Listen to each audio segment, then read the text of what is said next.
Hello, and welcome back to another episode of the Non-Essential Workers Podcast, left-wing podcast on politics, media, headlines, lying, manipulation, some fun stuff about animals usually. You know the drill. Oh, I got that covered. I'm Alex. I'm Aiden. I'm Jason. And I will be the maestro this episode. And let's waste no time with I don't normally do sections because I'm not creative enough. But I have chosen to start with a small block of articles I'm calling Appearances Are Everything. And the first comes from NPR with a really important question. And NPR often does ask important questions. They're not always my favorite outlet, but I still listen to them fairly frequently. They have a good mix of content. Which skin color emoji should you use? The answer can be more complex than you think. Uh, The emoji. Yeah, exactly. I mean, is it? Is it complex? You use the one that looks like you. how about don't? Just use the stupid yellow but default one. Or just use like the Simpsons one that everyone uses. God damn it. I hate everything. The subheading or the picture caption, I can't remember what it was, revealed the premise, which is, no, maybe we shouldn't be using the default yellow one. You should only be using the one that looks exactly like your skin color.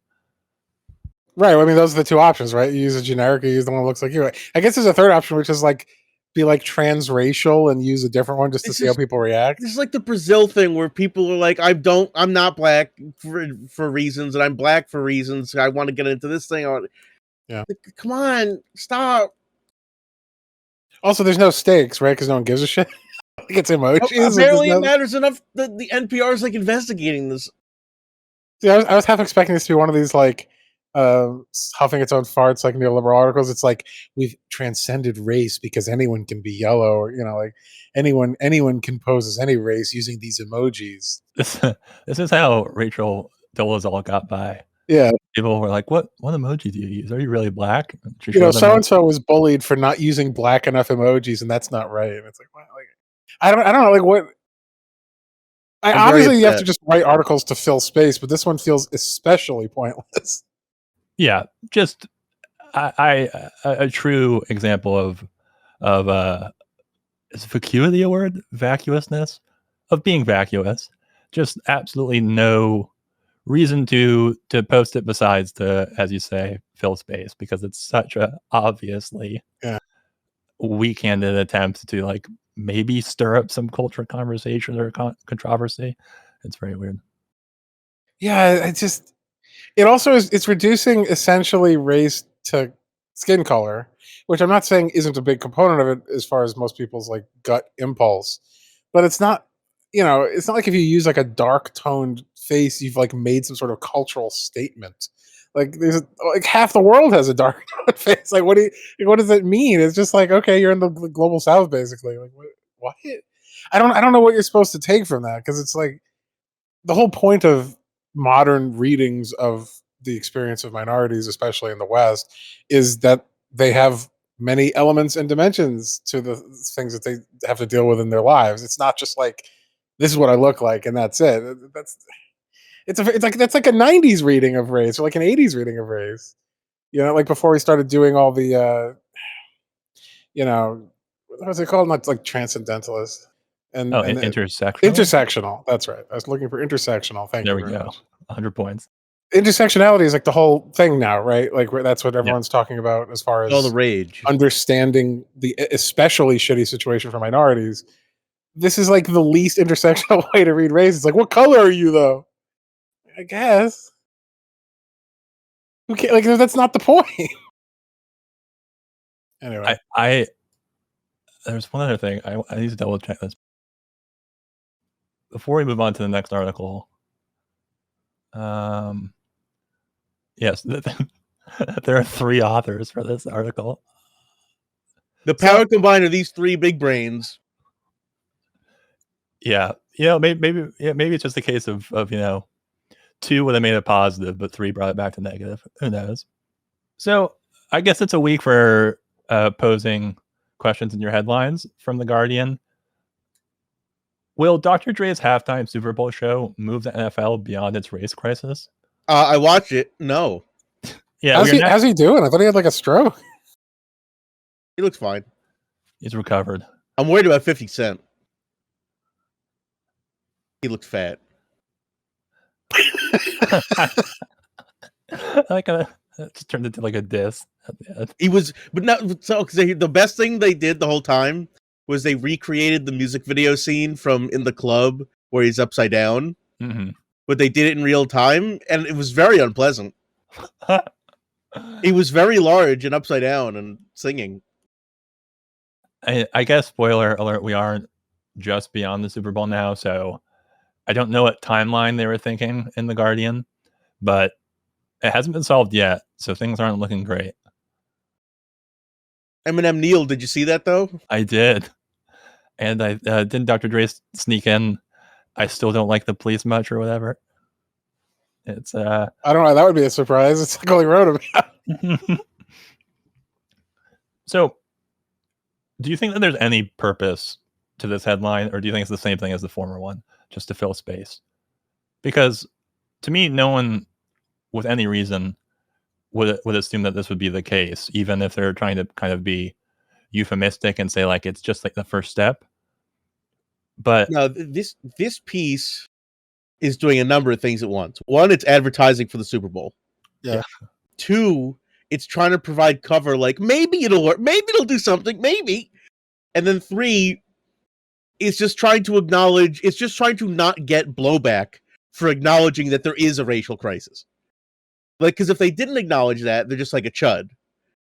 Like most people who watch sports, and that would be bad for the Guardian. So they've acknowledged the problem, they've advertised the product, and in a way they've kind of done cover by saying like, well, maybe it'll work. So that to me, that's this like bought and paid for. Like, this is the perfect Goodell. Roger Goodell wrote this. I mean, I agree with most of that, but I actually read this as satire. Like, I read this as, obviously it's not. It's almost like a dig to some degree. Because like no one would believe that, especially if they aren't completely deranged, reactionary who thinks that it's going to harm the NFL. So this must be like a dry British sense of humor about the NFL's problems and the inadequacy of the solutions. Nah, the Guardian doesn't peddle in humor. I mean, they're scum to the core. First of all, scum and humor are different questions. Scum. You have no humor, scum. Where's Rachel? I don't like this. Does anyone believe this? Because I don't know who would believe this. Like, what would your political ideology have to be to believe this? That's why they've put in their headline, maybe we don't believe this. They've already short sold and put a caveat in the headline because they know they're full of shit. It kind of feels like a headline that was more direct originally, and then the editor said, as you suggested, Jason, we can't really be that blunt and call them out. It's going to make a lot of people upset. We could still satisfy your message, and the article contents will be the same, but maybe shift the subject from racism to Dr. Dre. Yeah, I don't know. We haven't forgotten about him.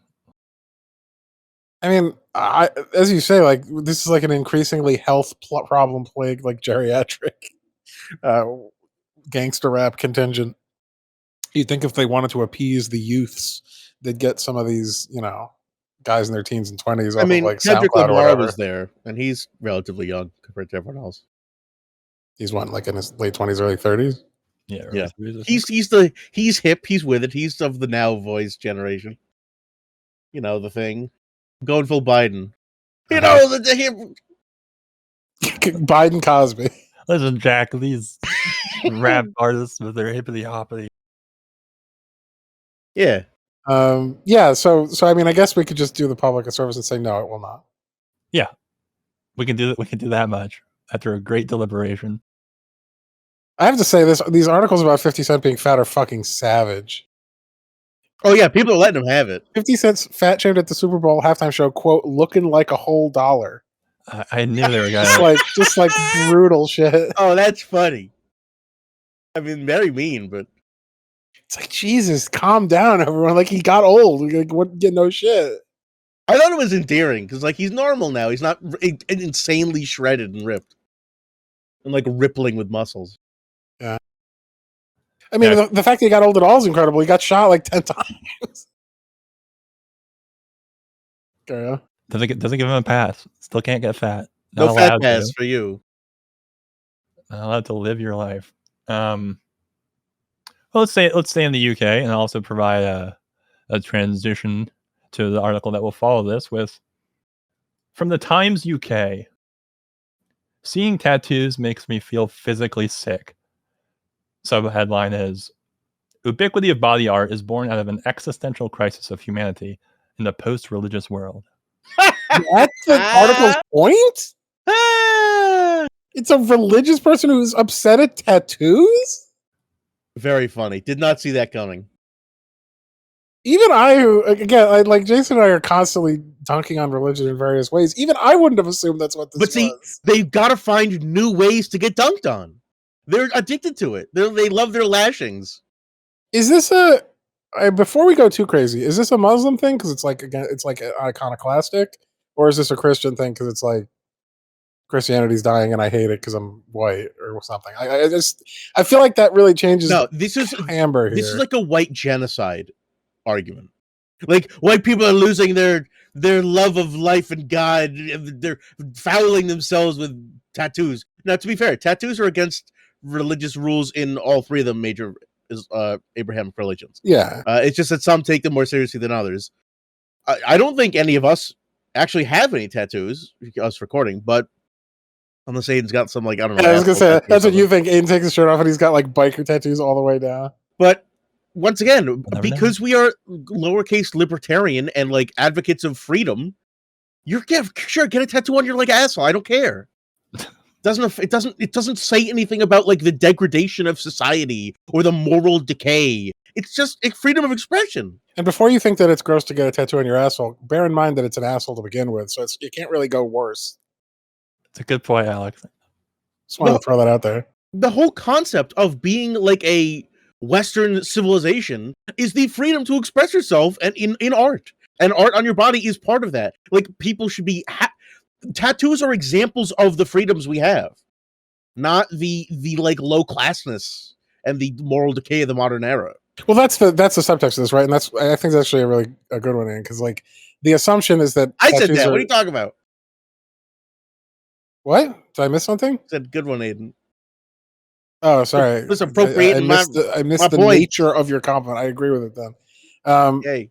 Yeah, because like the assumption for most people is that tattoos indicate either criminality or poverty to some degree, because it's associated with like gang culture or biker culture or prison culture or any number of different what are considered to be criminal or lower class enterprises, which is not like completely wrong, because there is certainly a huge amount of tattooing going on in those environments, but having a tattoo does not make you those things. Yeah, that's very old, like decades. That's way more in the past. Like the Yakuza and the bikers have tattoos. Like that. Yeah, that shit is totally spread throughout society. That I'd say a plurality of people have tattoos. I somehow doubt that this person is thinking about like the huge percentage of veterans who get like their armed services. No, definitely not. And things like that. Yeah, I think, or the huge numbers of religious people who get religious tattoos. Yeah, get some horrible like Jesus painting. Warrior of Christ. Yeah, a burning heart. You know how many people? Thing. Right. You know how many people have a giant crucifix on their back or some bullshit? Yeah, that's the degradation of post-religious humanity. They can only represent their non-existent religious beliefs by blasting it onto their chest. Yeah, I mean, I don't know. Like, this is obviously some sort of extremist crank, because as you say, plenty of Christians get tattoos like this. I don't think you're allowed to as a Muslim, but even so, I don't think most Muslims are going to freak out like this either. So what's the problem? I guess so let's address this. Like, let's pretend this is like a sane, rational person for just a moment. Even if someone is getting a tattoo as a symptom of it being a post-God world, it's a symptom. It's not the cause. Like, it's just saying God, the religious thing has failed. God has left the world because we suck and we didn't keep it up or whatever. So people are getting tattoos, and that sickens me. It's like, but they're getting upset about a symptom. That's not the issue. Yeah, but it's all they can lash out against because they can't make systemic changes, but they can shame individual people for getting tattoos. Yeah, it seems like a petty, pointless thing, even if they were correct, which they're not. It's just very, very weird. Because they're an old reactionary asshole who's like mad that the world's not like what he wants it to be. It's like every time I see, gay people kissing, I start planning a school shooting because we're in a post-Christian world. It's like, really? That's pretty close. It's just very strange. Because this is one of those things that reveals that they're insane even by the time they finish their sentence, as opposed to making us like infer it, which is nice. They've cut out the work for me. Yes, thank you. And they must be they either must be inside a lot or they must be physically sick all the time. A lot of people have tattoos these days. It's like the amount of hyperbole, because I don't believe that they get physically sick unless like they rile themselves up every single time. Muttering to themselves as they angrily march home to talk to their other wealthy upper middle class cohorts to connect them with a local op-ed opportunity. It's just it's dumb. It's shallow on every aspect. I mean, even besides the fact that I guarantee you this guy's, physically bringing himself to like RedTube to find tattoo shit because he's a freak. Even besides that, this is like the least important thing you can get upset about in a post-religion world.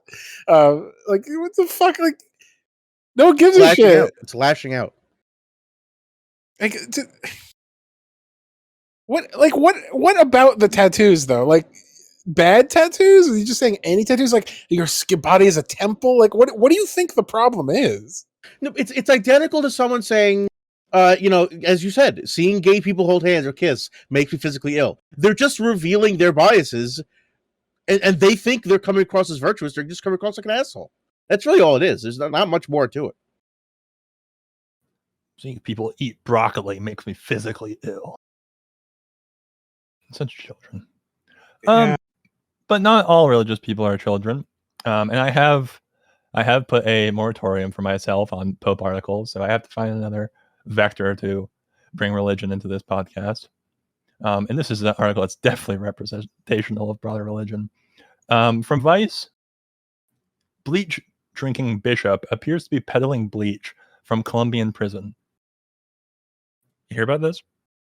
I still don't understand what it's saying. Why'd they put bleach in it twice?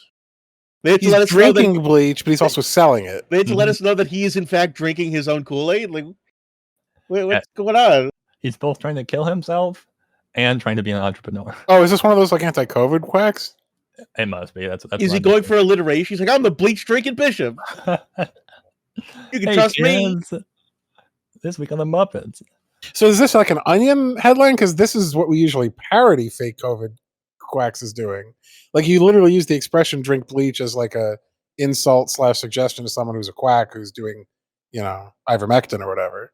They're just doing it. They're just doing the farce. Oh, we're doing it from Colombia. Vice, doing their living up to their name and reporting on people's strange vices. How do you peddle in a Colombian prison? Do they have money? Like, is there an economy for them to purchase this bleach? One, yes, there is an economy of prison. But two, he's like posting TikToks. Like, he's got to get the word out. It's just like when they're making like 5 cents an hour, I don't know how they're affording bleach. The carceral. He's a man of God. He'll find a way. Pipeline. Yeah, he prays real hard. So this isn't against religion, but the tattoo thing is? Mm-hmm. Hey, your insides are fair game. Whatever you put inside you is fine. It's just the outside. I would also like to point out that if you smuggle in a Catholic article that's basically the Pope without saying the Pope, it's just a Papa Smurf. All right, put an applause here. Is that a pun? Yeah, it was a joke. Only someone who truly enjoys Smurfs, the various names of the clergy within Catholicism, and gaming will actually appreciate the levels of that joke. You know who you are, folks. All right, any further comments, or should we move on from this? I'm ready to move. I mean, let's. We haven't even gotten to the fact that it's a Colombian prison, so it's probably run by like the mafia. It doesn't even like mean anything. Well, it's Vice, so they're just trying to be edgy. They're just trying to be cool, trying to be wacky. Yeah, it definitely is their aesthetic, but like Yeah, I wonder how this crossed like- someone's desk and radar in the first place. I guess maybe they probably have reporters who spend a ton of time in like quack chat rooms or something. I mean, that's what, when you try to stop a country from exporting massive amounts of cocaine, you have to turn to this kind of stuff. Like we should have let them have their thing, and now No it's other choice. just drinking it. I mean, so weird side note, and this is, you can tell me if this is too personal, but when I was like 20 and I was working at a think tank about basically Latin America. No, it wasn't one of the vast majority ones that was like, let's kill them. It was actually supportive, sort of vaguely left wing. You're a thin ice counselor. Yeah, so there was a Colombian girl who was like reckless and foolish, and I was helping her get back to her dorm because she got drunk in public and was like clearly vulnerable and out of it. And the mother was like waiting at her dorm room angrily for being late and thought I was like somehow the predator and sprayed me with like bleach in a Windex bottle, essentially to like expel the demons. I've never heard this. It was very stupid. Why was her mom at her dorm? Yeah, I would have thought this was completely crank, but like that actually literally happened. I would say of all the articles we've done, did not expect a personal connection from this one. Yeah, she apologized. She thought I was a predator or whatever. A demon, like, yeah, a Super demon. predator. Yeah, she thought I was Diablo. The Greek demon. Well, let's move on Cool story. Let's move on to people that should drink. I mean, not drink. Use bleach. The Kremlin has announced that Brazilian President Bolsonaro will have to take 5 COVID-19 tests before his February 16th meeting with Vladimir Putin. He's going to have all of his blood replaced. Wait, no, you have to read this insane Brazilian website. From cartacapital.com.br. .br. Brazil goes burr. Exactly. Yeah, I love this. Man, he just can't catch a break, man. He can catch COVID though. He's had like the worst 6 years ever. Even Putin won't meet with Yeah. This is like Don Quixote's level of life going wrong and being delusional. And yeah, if Sancho Panza was the lead though. God, just a complete farce. I mean, did they announce this just like the dunking on 50 Cent for being fat, like just to shame him, like for being a bitch? I think so. I mean, it's from a Brazilian Putin outlet. will meet him in a hazmat suit. Yeah, I would take whole dollar 50 Cent over Bolsonaro any day, whether I was Putin or not. Man, this is. But again, like he gets off on this shit, right? Like he loves being the victim martyr, Bolsonaro.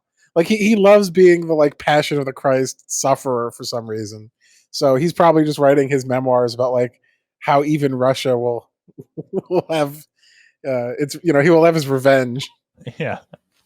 Yeah, but I would think they'd be cozy because they're both like pseudo dictators. They probably are. Putin just doesn't want COVID from the most toxic man alive. Yeah. Putin's just like, your body is like a living biohazard, so don't bring it over here. This is the man whose shit is constantly trying to assassinate him. It's just funny stuff. Good stuff. About a bad man. Yeah. Keeping the segues going. Speaking of bad men from New York Times. Good news, everyone. You could be Mitch McConnell for a day, is the headline. Not the good news part. What? Huh? You were all waiting for it. Yeah, you've all dreamed about it, right? You all want New York Times, what Twilight Zone are you in? I'm assuming that this is like a clever joke about something specific, so I have no idea what that is. Yeah, I'm sure it is, but it's an inside joke. Yeah, it's about from the picture, a video game, I think, that like some news outlet is helping develop. I think maybe HuffPost or something. Oh my god, it's so cringe. So it's going to be like him doing like, turtle jokes and like I hate everyone because I'm a Republican, and then it's like a flash game. Like, is it just like going to be a weird political parody, or is it going to be that ragdoll game where you flop around as George Bush? I'm saying so many hours into that. Yeah. Well, there were a ton of like kill George Bush games during the height of the Iraq War where you'd like, and then eventually they became like throw the shoe at George Bush. And all they did like the Punch Out Bush administration edition. Yeah, exactly. Which, like, I'm Show not you what I saying it's did in my high youth. art. I'm not saying that's high art. So, like, there's nothing wrong with that. But, like, is this like New York Times needs to get in on? And you got to give us some more subtitle of So some it's not sort. from HuffPost. It's from someone who wrote for HuffPost. And Even worse. as one early online ad for the game puts it, seek fame or infamy in a fully simulated political world, complete with high-stakes campaign strategizing, backroom deals, scandals, special interests, and the press. Be the politician of your dreams or nightmares. And he describes it as a combo between SimCity, the Oregon Trail, with a dash of Grand Theft Auto. What the fuck? None of those have anything to do with Mitch McConnell. I don't know why he made it into the title. I guess because he's just a punching bag from every direction, leftward of himself. His game would be a mixture between like Papers, Please, and Tropico. Like, what did it fucking has to do with any of this shit? No idea. In fact, I think stuff like this is a bad idea because it's almost like the any press is good press. Like, I don't want McConnell getting any more exposure than he already has. I don't want his name to extend. I don't want his life beyond death of like the last time someone utters his name to go longer than it needs to be. I think small petty men like this need to be forgotten as soon as possible. Yeah, you want to go full Roman like Damnatio Memoriae, where like every Yeah. graven image of him has been destroyed. Yeah, like, you know, when Xerxes puts his big Hulk hands on Leonidas, is like, there'll be no memory of you and your land. Yeah. That's how I feel about Mitch McConnell. So even like parody jokes about, oh, he's an asshole. Like, yeah, we get it. Let's move on. Can we do something more productive? No, you need to use his name as clickbait for an article about I guess I do. Yeah. a video game in development. God, fucking New York Times. Well, shit. Yours is actually too optimistic, Jace, because I'm pretty sure that this isn't even explicitly anti-McConnell, which I originally assumed it was. It's not even. No, I'm sure it's anti-McConnell. It's not even just not like burying him in the dumpster of history forever, which I agree would probably be desirable, at least from my aesthetic preference.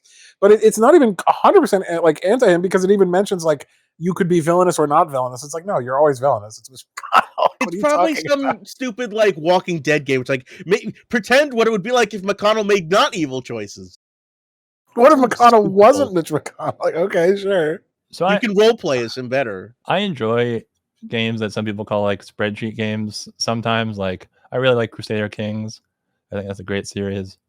But I don't know how you can read this short sentence and have any interest in this game. When we last spoke with Nelson, the developer, he was working out kinks in political arena's legislative voting system to allow for what he called Joe Manchin-style last-minute negotiations on the floor of the Senate. Fuck off. Doesn't that just sound so fun and so good-spirited? Joe Manchin style signaling for like a full decade that you're going to be a traitor and then being a traitor. Right. Pushing the Whopper button. Having no regard for your constituency. Taking massive amounts of money from corporate interests and having a daughter who's like killing, 20 people a day from lack of medical access via corrupt corporate maneuvering. But at the last minute, maybe he was going to be a good guy.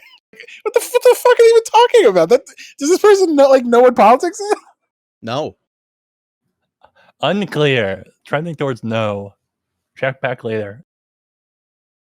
This is the thing. Like, we kind of have like collective brain damage on this because this is the way in which media covers politics, and obviously most people don't have fucking degrees in it or give enough of a shit to like change their attitude. But it turns out, in case anyone's not like familiar with this mass public, that most politicians are very obviously one thing, and they've always been very obviously one thing, and that thing is almost always far right, but not quite like fallen Nazi. It's just like selfish prick, and they don't care about anything except lining their pockets.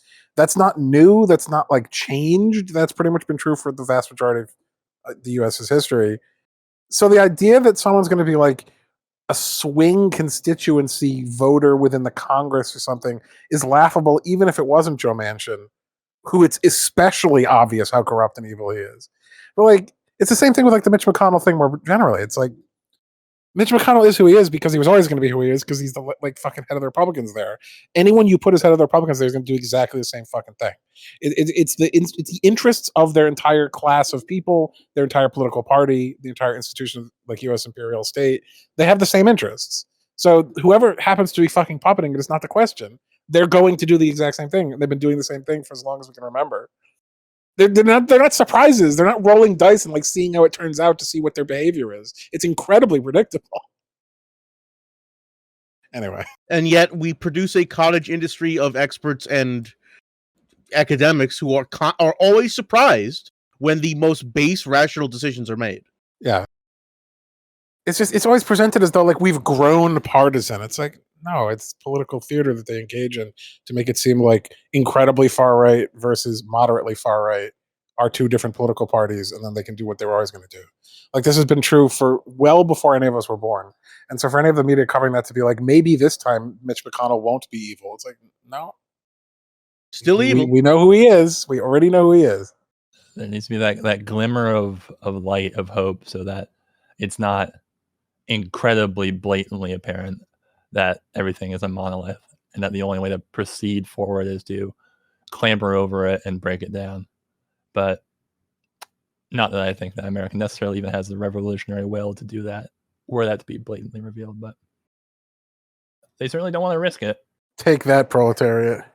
Aiden's lost faith in you. I'm punching down the working class finally been revealed. But lest you two worry, I know you're worrying, I can feel it, that the New York Times has lost its political focus and its ability to produce biting, informative commentary. They're working on current events still.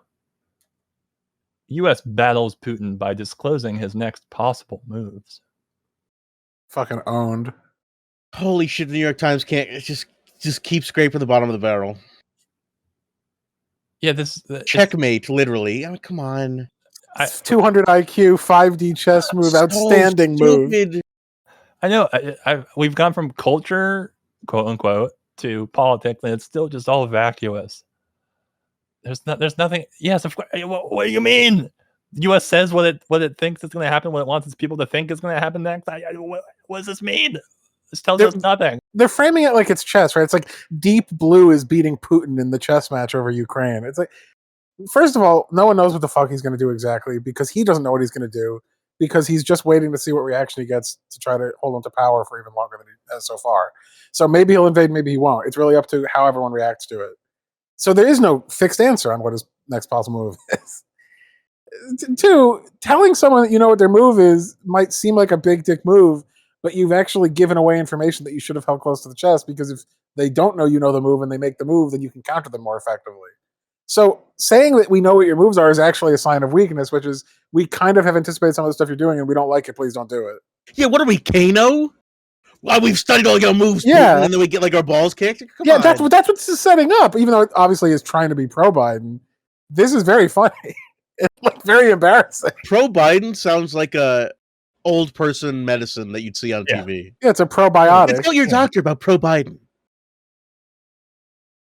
Yeah, I mean, as embarrassingly like aggressive and jingoistic and pathetic as Russia's gear up towards yet another completely pointless conflict with Ukraine is, the U.S. and Western response has just been like, if it happens, it happens. If we die, we die. Like they haven't even like come up with a coherent strategy. Like every single country is saying a different thing. It's like, if you do this, we'll have a nuclear war. The other one's like, if you do this, we'll be very upset.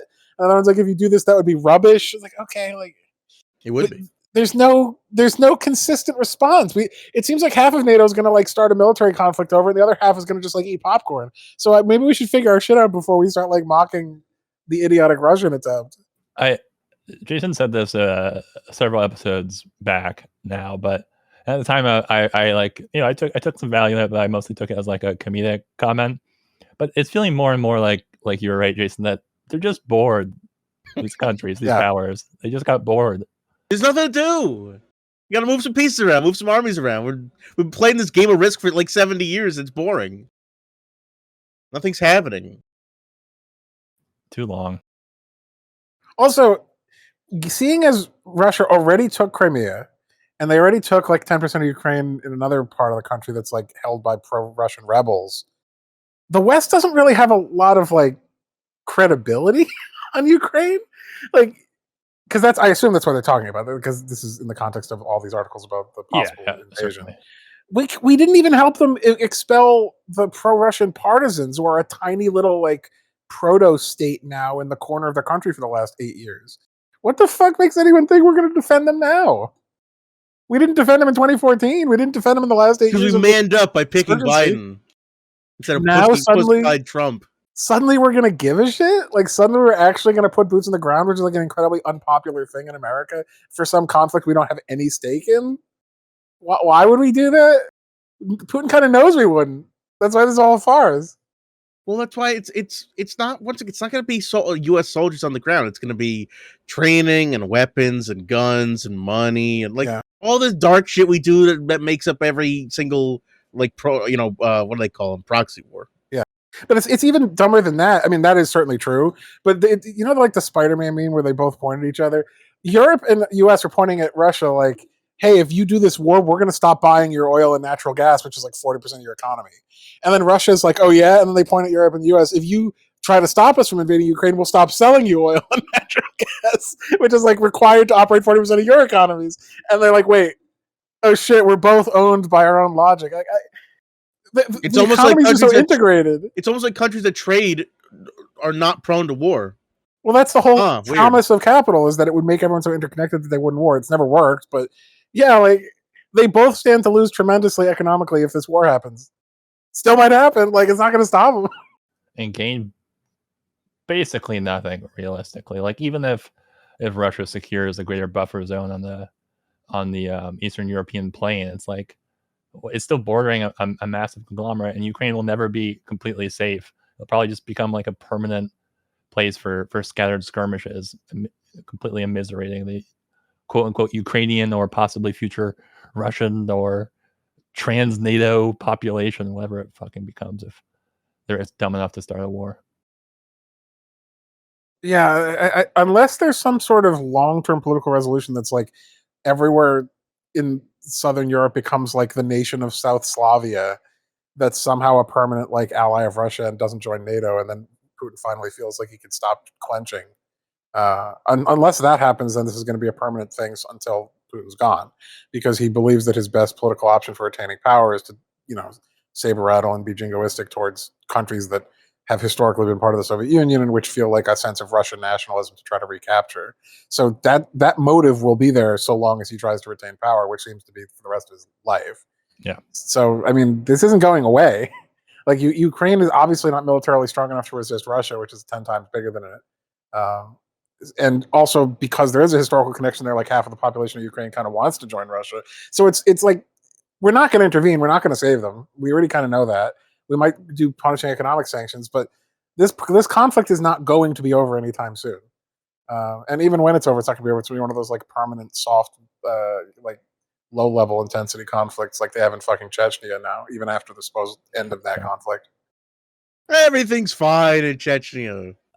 Don't worry about it. Don't talk about Chechnya. They all become big UFC star. It's all fine. We need a new Khan is what we need. The Mongols took both of them before. We have to reinstitute the Crimean Khanate to solve this. Yeah. Neither of you get Crimea. Yeah. It goes. Surprise. Yeah. It was the Khan the whole time. Anyways. Bet you all miss Khrushchev, don't you? Yeah. That Ukrainian Soviet premier who solved that riddle. Yeah, I mean, he was Ukrainian, and he was the one who actually took Crimea and gave it from Russia to the Ukraine back when no one thought that would matter. Oops. Turns out, maybe states aren't that great at seeing the future. Yeah. They got along well when he was premier, though. It turns out he didn't have to bury them. We did a big oopsie. But carry on. Let's move on. We've been... let's move on to some serious news. You've been malingering. I think this is probably, I can't promise 100%, but probably the last article from the New York Times. So probably a small relief. They're going under. This is the way you Yeah, have to tell us. I hate to break the news, but We will host an emergency celebratory episode that day. that's a promise. No, they're the cockroaches of media. Like the last nuke goes off and they're still somehow publishing about it. It's a great lady for you. Spurring demand by the Taliban, Biden moves to split $7 billion in frozen Afghan funds. So this is a callback article. Yeah, I wish I didn't have to keep revisiting it, but What do you mean split? I'll post the subheading. And Split where? I will say I don't really get angry often as a person in general. This news made me very upset. Uh-oh. I don't even understand the news. What does it mean to split frozen assets? That does not bode well for me. The president intends to use the Afghan central bank's assets to fund needs in Afghanistan amid a humanitarian disaster, and use the other half to compensate victims of the September 11th attack. The other half, or just some of the other amount? It doesn't say here, but it's. We're only stealing up to $3.5 billion to pay a bunch of people in America. I mean, the pockets of the Afghan people who, as we all know, personally carried out the 9/11 attack. Man, the spoils of war get lamer and lamer. I mean, this is just piracy. Yeah, it's all it is. It's just theft. Like, we didn't have any right to this money. We just took it through conquest. How is that any better than doing 9/11? Fine now, die trash. In fact, I would argue it's much worse because the scale of humanitarian suffering is much higher, even though 9/11 was fucking horrible. Yeah, but they died of quick death in 9/11. These millions of slow deaths will Starve. be behind there. Yeah, it's such fucking lawless, petty, sadistic action. And they view this as the compromise choice. They're gonna like clap in Congress about this. God, amazing. They're gonna like kiss each other's ass and be like, we bipartisanly came to an enlightened centrist position of ripping off an entire country's population. I clapped when I saw it. Yeah, but they probably are like kissing each other's ass over this. Yeah, McConnell and Pelosi can like jerk each other off under the chamber. Even though she could like personally pay out every case against the fucking 9/11 victims. For fuck's sake. Once again, not asking Saudi Arabia to cover this, despite being 90% of the fucking hijackers. And with all the money. And they're like infinitely rich. There's going to somehow be like, this was Jon Stewart's idea. Remember when he fought to get the first responders' healthcare paid for? Yeah, this is how we're fault, doing it. They force him to come out of the fucking like Unabomber hovel that he's living in these days and be like, hey, thank you, sir. No, he's been doing a show again. He's trying to get back in the media good graces. Thank you for killing these Afghani children. He should stay out. He's gonna say something that's gonna ruin his legacy for me. It's already. Oh, don't worry. Yeah, I mean, of course, the New York Times headline makes no mention of the illegality, the piracy, as you say, Alex, of how this money was obtained. It doesn't say anything about the cost, even in the subheading, because sometimes it's like, okay, it's just a headline, but at least in the subheading they'll give context. No, it's just you know what, this money is stolen from the evil Taliban. Taliban are evil, I agree, but they happen to administer over 39 million people who are currently dying. You could probably do a fair comparison of like the governorship of Greg Abbott to the Taliban and get like, I'm not sure which was going worse. Yeah. And in terms of number of people being governed over. I mean, international politics was not my focus, so I could be wrong here, but I don't think I am. I don't think there's any international law in which you can legally do what the U.S. is doing.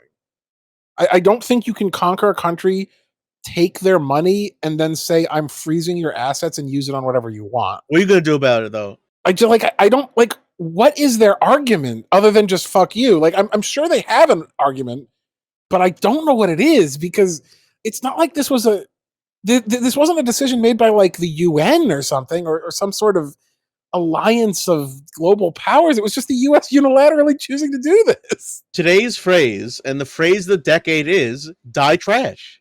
That's what it is. Ha ha, die trash. We make the rules. We determine what's illegal and legal. Suck huff shorts. Like they're using terms like asset forfeiture, right? Or like freezing assets, which is kind of cop speak in the first place, but to some degree, it like has a pretense to legality, like the idea that it's like a cocaine pusher, so they're freezing their assets so they can't use it. Yeah, they're putting It's a like lien They're on stealing your that. Escalades. but it's like this is an entire nation's wealth. Like it's a nation's nation. criminals. Like that's not even what that means, and you have no legal jurisdiction because it's a sovereign country. Nation of crime. Like it would have to go to some sort of international criminal organization to do that, and that's not what they're doing. No. Otherwise, they wouldn't be like, we're just giving it to 9/11 victims. Like it's like laughably transparently illegal. Shut up. Which again is not the biggest problem. The problem is that it's unethical, but it's usually harder for them to. It's usually less obvious how illegal what they're doing is. Is America gonna have to choke a bitch? Yeah, And there's a tacit statement or acknowledgement that we're using this money to compensate victims of 9/11 because brown people did it. Brown people in the Middle East did this. It wasn't any particular party. If the money comes from people who don't look exactly like Joseph Robinette Biden, then it's good blood money to give to victims of 9/11. Victim of 9/11, what can brown people's assets do for you? I was waiting for it. That was pretty good. I mean, I will say it's not even just that simplistic. It's even more simplistic. Muslims, they're doing the thing that Bush refused to do, which is to just category misattribute all Muslims as. Wait, I thought we were 9/11 over happened. Islamophobia in this country. Yeah, it's only gotten worse obviously over time because of the increased perceptions of like xenophobic issues under Trump. Yeah. But even under Bush, they went out of their way to be like, not all Muslims.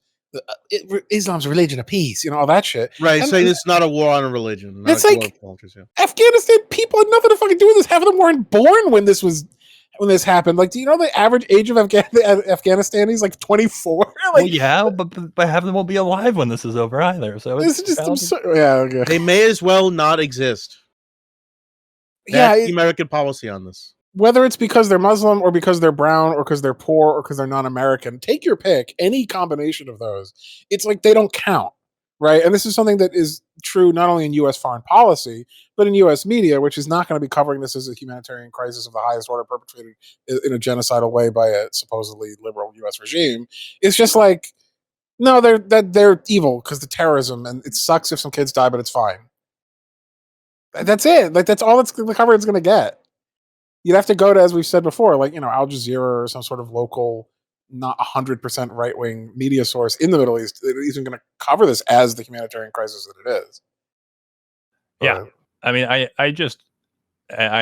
will just mention this is how the Intercept reports on it, and while it is extreme, I do wish more outlets would just say it outright.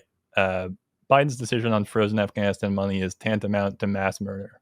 Oh, they're good. All right, there you go. Yeah, that's the truth. I mean, a lot of people, if this goes through, are going to die slow deaths of starvation, and as we've read before, freezing from having to choose between food and warmth. So that's cool. I'm glad that we're showing the Taliban. I'm glad that we're starving the tenants to spite the landlord. That's so cool. Listen, we have a grand strategy, and here's what it is.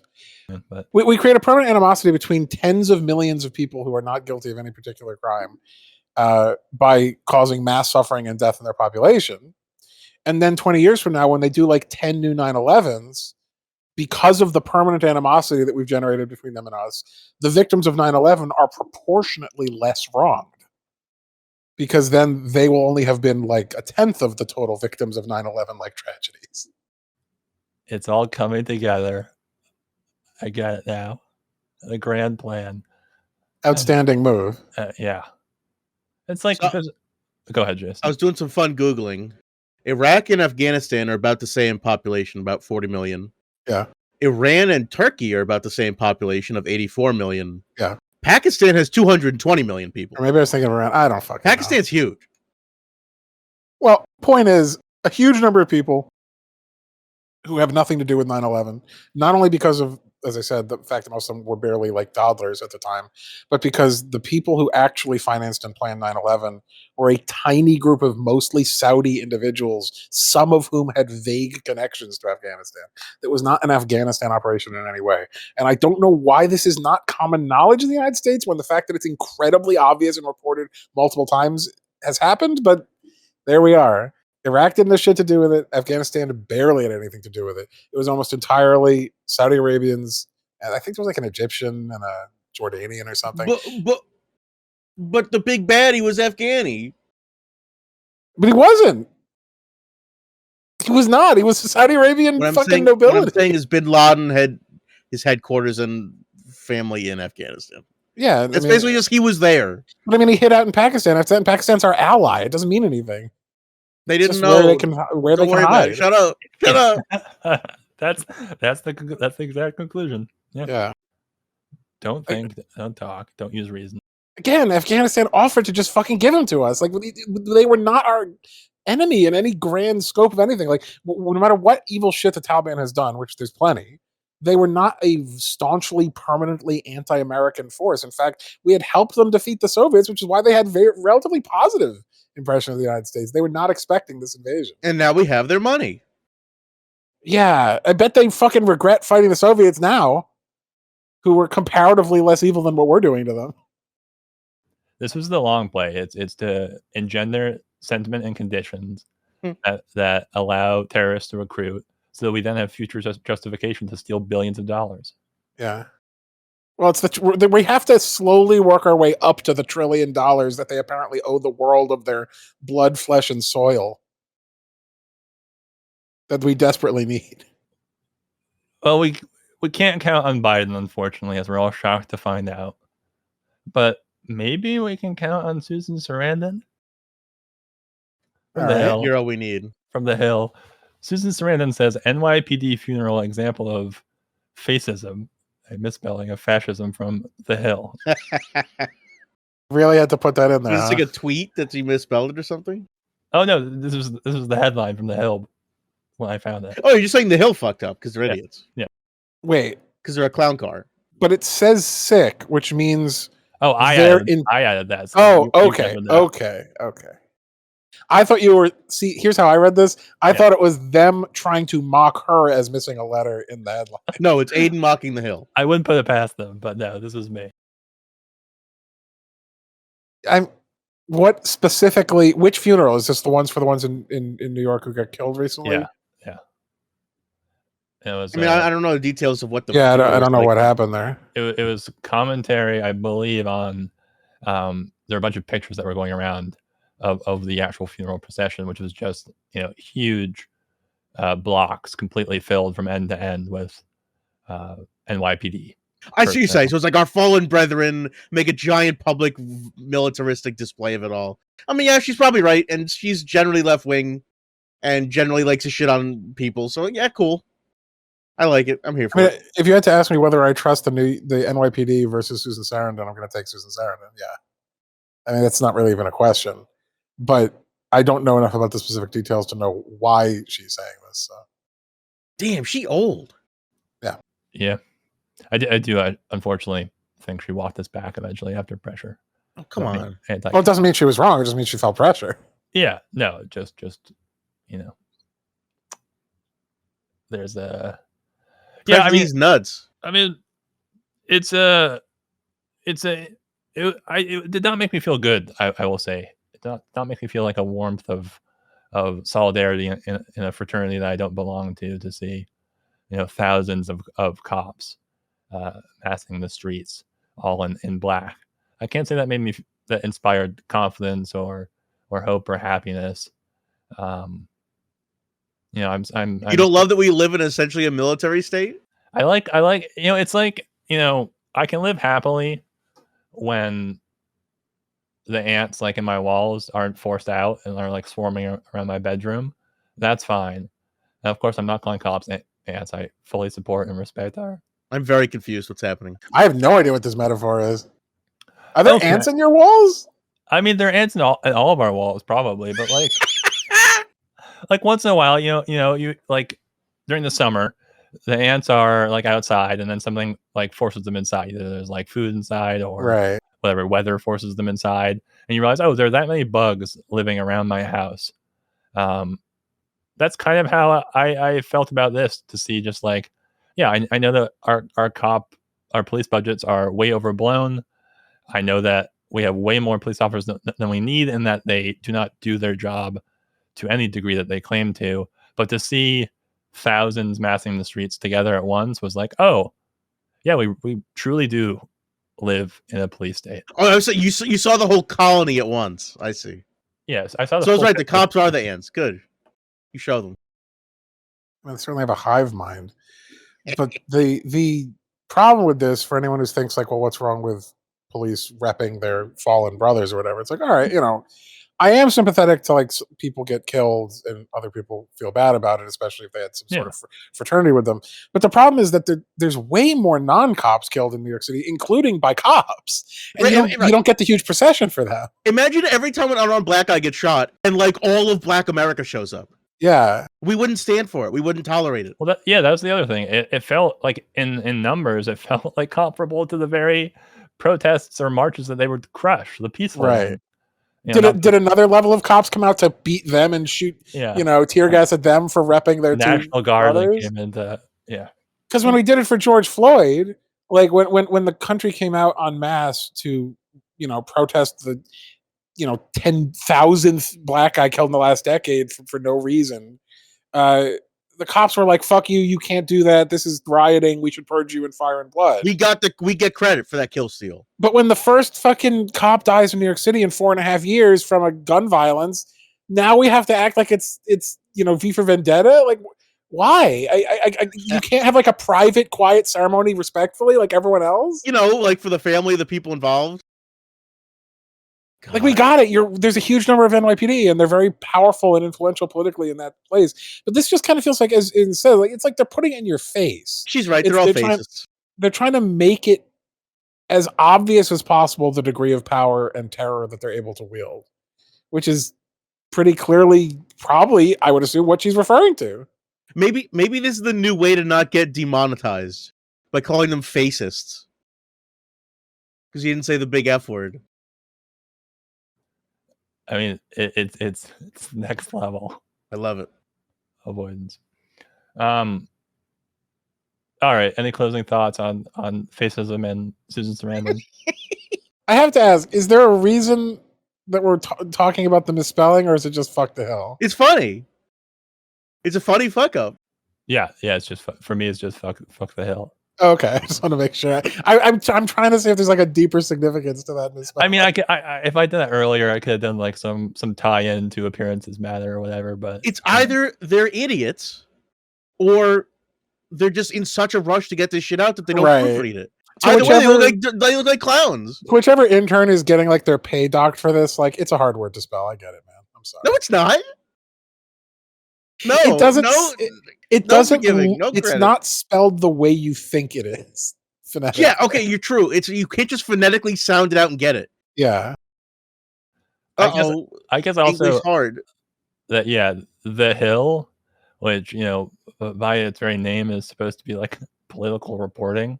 Yeah. Misspelled this in rushing out news about like a tweet from Susan Sarandon. That is funny. Yeah.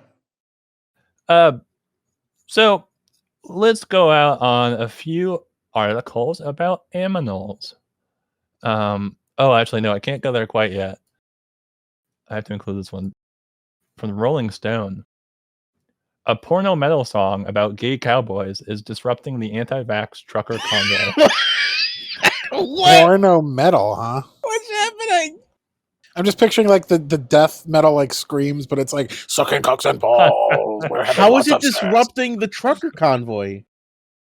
They just they play the song and the truckers are so offended that they just like run on site like it's a goddamn like sound gun that that FBI used to make you shit your pants and run or something. They all have Havana syndrome. What's happening? It's the brown note all over again. It's like the sun breaking over vampires. This is the Canadian one, right? Yeah, because they're panicking. Like, Canada doesn't know what to do when there's like 1,000 people who don't agree with the government in one place. So they're breaking out the real shit. Yeah, you've heard of cyber ninjas, but what about porno metal anti-insurgents? So the group of truckers who are there are basically a bunch of like Ted Cruz Canadians who are from like the Ted really Cruz! reactionary western part of Canada, which is like the only part of Canada where people even hold these fucking views in any meaningful constituency. So they basically had to drive like 2,000 miles to get here in the first place. And I guess given that, they probably wouldn't want to be blasted with gay porno shit. That seems like a pretty good guess as to what would make them, sick. Like if they saw a tattoo. Yeah. So this is actually pretty clever. It probably will work. I No, mean, it won't. as Sun Tzu said, know your enemy. And fuck him in the ass. Yeah. And play horribly discordant music about gay sex. So what's porno metal, do you think? I mean, Ian, you listen to metal, right? What I do you listen to a think lot of that metal. means? I've not heard of porno metal, though I assume it is just a lot of explicit acts. It's like the Bloodhound Gang of metal music. Uh-huh. Very weird. I'll check it out though. If it's worth a deep dive, I guess I'll bring it to your guys' attention. Oh, there's a deep dive, all right. But all right. On to the aforementioned, now teased dog. Not dog. It's Animal. not nice to tease dogs. But they're so cute. So I don't often go to like super overtly reactionary outlets, where that's like their whole brand. But It's too shame. easy, yeah. No, quiet. It's the best. But I have today for one article from the American Conservative. Washington Examiner or Riot? Biden putting on the dog. What? Is this in reference to the previous headline? Nope. What does that mean? If you don't know the subject matter, you could never in 1,000 years guess what the fuck this smarmy conservative is trying to talk about. So it's not about grilling or animals. No, it is about gay sex, though. Okay, so it was in relation to the previous headline. Yeah, not directly, but So is this one of those things where, like, they call Obama's wife a man, so are they trying to insinuate that Biden's wife is a man? And Are they saying he's fucking a dog? he's fucking the dog? Yeah. And the dog shitting the bed? What's happening? I don't know, but I like it. This is getting interesting. The first interesting thing about Biden in a while. So this is about the appointee to what's the official name? Nuclear Energy Agency, but like a new top official for nuclear waste management and nuclear management has been done revealed to have they are into dog play fetishism. Okay. As well as other as well as being like a furry shit, like putting on a suit. I mean for the or having like a dog lick peanut butter off their balls or something. No, nothing illegal. Isn't that a crime? Yeah, that is a crime. What? It's not. Well, that's actually state by state, but regardless, I don't even know if that needed a caveat. Well, I don't want to give false information if possible. It seems illegal to abuse a dog like that. Whatever. Move on. I mean, we kill animals, but anyway, this doesn't. Why do they know this? Like, why did this come up? Was this like he's like making an announcement to like he wants to create like a rainbow coalition? So he's like, I'm announcing my new nuclear chief, Johnny Sins. You're like, what's he saying? Because every person that Biden appoints, the right wing like internet sleuth detectives go suss out everything they've ever done. And I'm sure they found some weird shit. Is American Conservative just like 8chan? Like they're just going to try to like dox some weird furry? Yes, you already know the answer.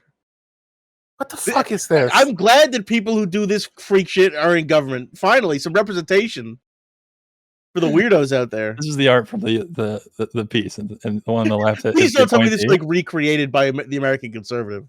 Yeah, this is a genuine photo. Otherwise, it's all just projection. Having gay sex to own the gays, to own the libs, yeah. Yeah. So to the Department of Energy to dog play, is that a real thing? Like, I mean, I know it is because it's everyone has like a weird thing, but yeah, is this a thing that's like I assume this is a thing you do once in a while because it's like you're bored. It's not like your only thing. I don't know. Some people can't get off if they don't do it. I mean, this is very strange. Yeah, no, I don't disagree that it's something that I think is out of the ordinary, and I would love to be around. But also, it's just for me it Thi- was an unsurprising but perfect example of how fucking obsessed conservatives are with this kinky stuff. Like they absolutely salivate to talk about it and Yeah. fixate on it. Well, they're insanely repressed. Anything that lets them talk about sex without admitting that's why they're talking about it is great to them. Yeah, But like, there's so many problems with this. We shouldn't know this. Like, this is a huge violation of this person's privacy, assuming that they weren't intentionally advertising it, which I have to assume they were not if they're seeking public office. And two, like, it's weird, but it's irrelevant to the job description. You can be like a nuclear scientist and have weird sex fetishes. Like, that's not. It's not like he's running a department of like sexual health and mental services or But something. it's just like the first article. This to conservatives, this is evidence of moral decay climbing up the ranks into the halls of power. Now, obviously, that's insane, but that's their worldview. Their worldview is that, like, no creep, weird kink shit in my house. Like, that's what they view of this. But I mean, I get more physically ill tattoo style looking at Mitch McConnell than I do looking at dog play. Yeah, and they get off looking at Mitch McConnell. And dog play, they just don't admit it. Like, these people are all fucking freaks.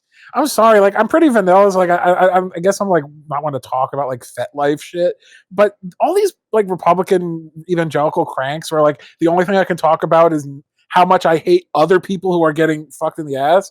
It's like you're just jealous. You're just fucking jealous. You just want to get railed. Go give gay sex. Like get over yourselves. It's not that hard.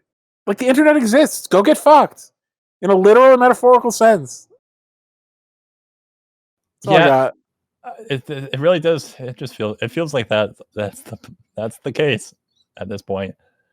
I mean, and maybe they themselves, for them, that's not true, but for a lot of their followers, it's true. Otherwise, this wouldn't catalyze them so much. They wouldn't be talking to like their family about how it's the collapse of Western society that explicitly guys are fucking each other, people are dressing up in latex. That's the end of it. And also, let's bring it up every 5 days. Like I don't think about the kind of sex other people have, what their fetishes are. I just live my life. It's not normal.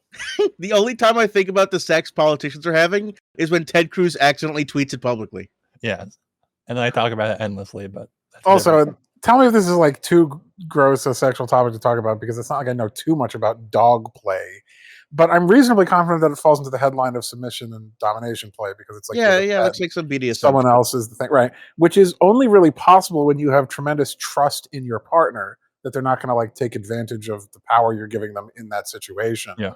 Which means almost by definition, it's usually done in committed romantic relationships, or at the very least in a safe environment that's to some degree regulated. Doesn't matter. It's weird shit to conservatives. This is not like what they would assume is like, oh, they're going to a gay bathhouse and just having wild orgies. Like, if anything, this is kind of part of the subhead of like committed romantic sexual activities. It doesn't matter. It's taboo. It doesn't matter if it's. I understand. I'm just being, I'm getting to the point that, first of all, this may not even be gay. There's no reason to believe it's gay. It's just. I mean, those are two guys. But that's the image they chose. These aren't the original. These aren't the people in question. I'm just going with the art they gave us. This very well could be straight, but regardless of whether it's not, it's probably as part of a committed relationship. Like, this is, there still may be, they may even be like Christian. They may be in like a committed marriage and doing this. They haven't even really proven their foundational thing, which is like, oh, this person's going against God, or this person's going against traditional values. They might be doing dog play as part of their fucking Christian marriage, for all we know. It's not illegal in the Bible to do that. Also, I will say the person on the left is the appointee. Wait, really? They got the shot. He's like 18. He's got a weird head. How, this has to be old then, right? Like, that's guy's way too young. I don't know, man. I just read the headlines. All right. Art. Let me gift him with an upside down 50 cents. An upside down dollar bill. Yeah, but it's him. It's him hanging into the other picture, like being like, "Oh shit." Yeah. You just got to isolate him and put him in the upper right quadrant of that image. Beautiful. Jesus. The whole dollar. All right. Well, that was our, to me at least, neutral animal-related news. Here's our negative animal-related news from Aw. consequence.net. Extreme suffering. 15 of 23 monkeys with Elon Musk's Neuralink brain chips reportedly died. Oh God! What the fuck is this dystopian shit? I love this website name. Consequence.net? Yeah, they're like a That is not ominous. media and pop culture website. This is the beginning of like 28 days later. What the fuck's going on? He's testing the Neuralink to see if we can put it in our brains, but apparently it's not ready. This is the kind of shit that like conspiracy theorists are always talking about, like putting the chips in our brains from like a big corporate CEO. Like he's just doing it. Yes, he's Hank Scorpio and he loves it. What the fuck? He just takes like sci-fi concepts, gets a bunch of funding, both public and private, does something and fails, and then moves on. Right, and starts making things with no care about the consequences of like blotting out the sky or fucking up the ISS with his satellites or killing a bunch of monkeys with his brain chip. With his fleet of satellites that were destroyed by the sun down to like the last 4. But it's like a success rate of like fucking Witcher training. Yeah. Like, he's turning these monkeys into like elite operative Neuralink assassins. Yeah, he's making hit monkey. They're all part of the school of the monkey. So not good. Extreme suffering. Yeah, I think I'm trying to make this funnier than it is because it's so horrible. Yeah, I mean, I'm glad you are, because it is just horrible. Is this like how does he have legal access to 23 monkeys? Aren't these a sort of protected species because they're sentient? Nah. I'm gonna be honest. I didn't know that you could experiment on monkeys. Yeah, Lots of experiments are done on monkeys. Seems Where bad. you guys been? but there's some pretty serious ethical problems with that. Even besides the fact that they're animals, it's that they have like a lot of them. They passed the check recognize yourself in a mirror test. Like they have higher order intelligence. Who cares? When has that ever stopped like capitalists from doing evil shit? Well, yeah. Yeah. There's no natural law that's gonna bar them. No fucking force field's gonna come up and protect the monkey's head. Well, I thought maybe our government would do something. Nah. I'm sure there's some public funding into this program. Where's the article? Monkey death? Where's the right wing article that's like Elon Musk gets too heavily into monkey play and does some wild shit? Like, because this is much more insane than the dog thing. No, he's a beacon of the American dream. They would never criticize him. This is dystopia. Like, this is really fucked up. Yeah, he's just it's absolutely wild. I mean, to be so rich and just to be like an absolute fuck up, and just there's no consequences. You move on from your trail of dead monkeys onto like the next thing, which is probably going to be like time travel, and in doing so he makes octopi extinct. I think Alex is right. I think he's doing the greatest hits of like 90s and 2000s sci-fi. Yeah, he's gonna try to make the 28 Days Later virus. He's gonna try to do the time travel and turn the thing inside out, or teleportation. Like he's gonna try all the dumb shit and kill people along the way. And it's like whatever, it's fine. He's worth infinite money. He's gonna do the Total Recall and try to give women a third boob. Right. He's gonna try to colonize Mars with the weird like clone on the head. He's gonna do all the dumb bullshit because that's what he grew up liking, and now he's the means to just make fiction reality. Do you think he saw that like Bezos was doing like horrible work exploitation at Amazon warehouse or whatever, and he's like, I gotta be the true richest. I gotta exploit even harder. Like I gotta find a weirder way to be evil. No, because they do the same amount of labor exploitation. It's just Musk has a larger like sense of fantasy and kind of whimsy and creativity, which is why he tries all this crank shit. Whereas Amazon just makes money selling bullshit.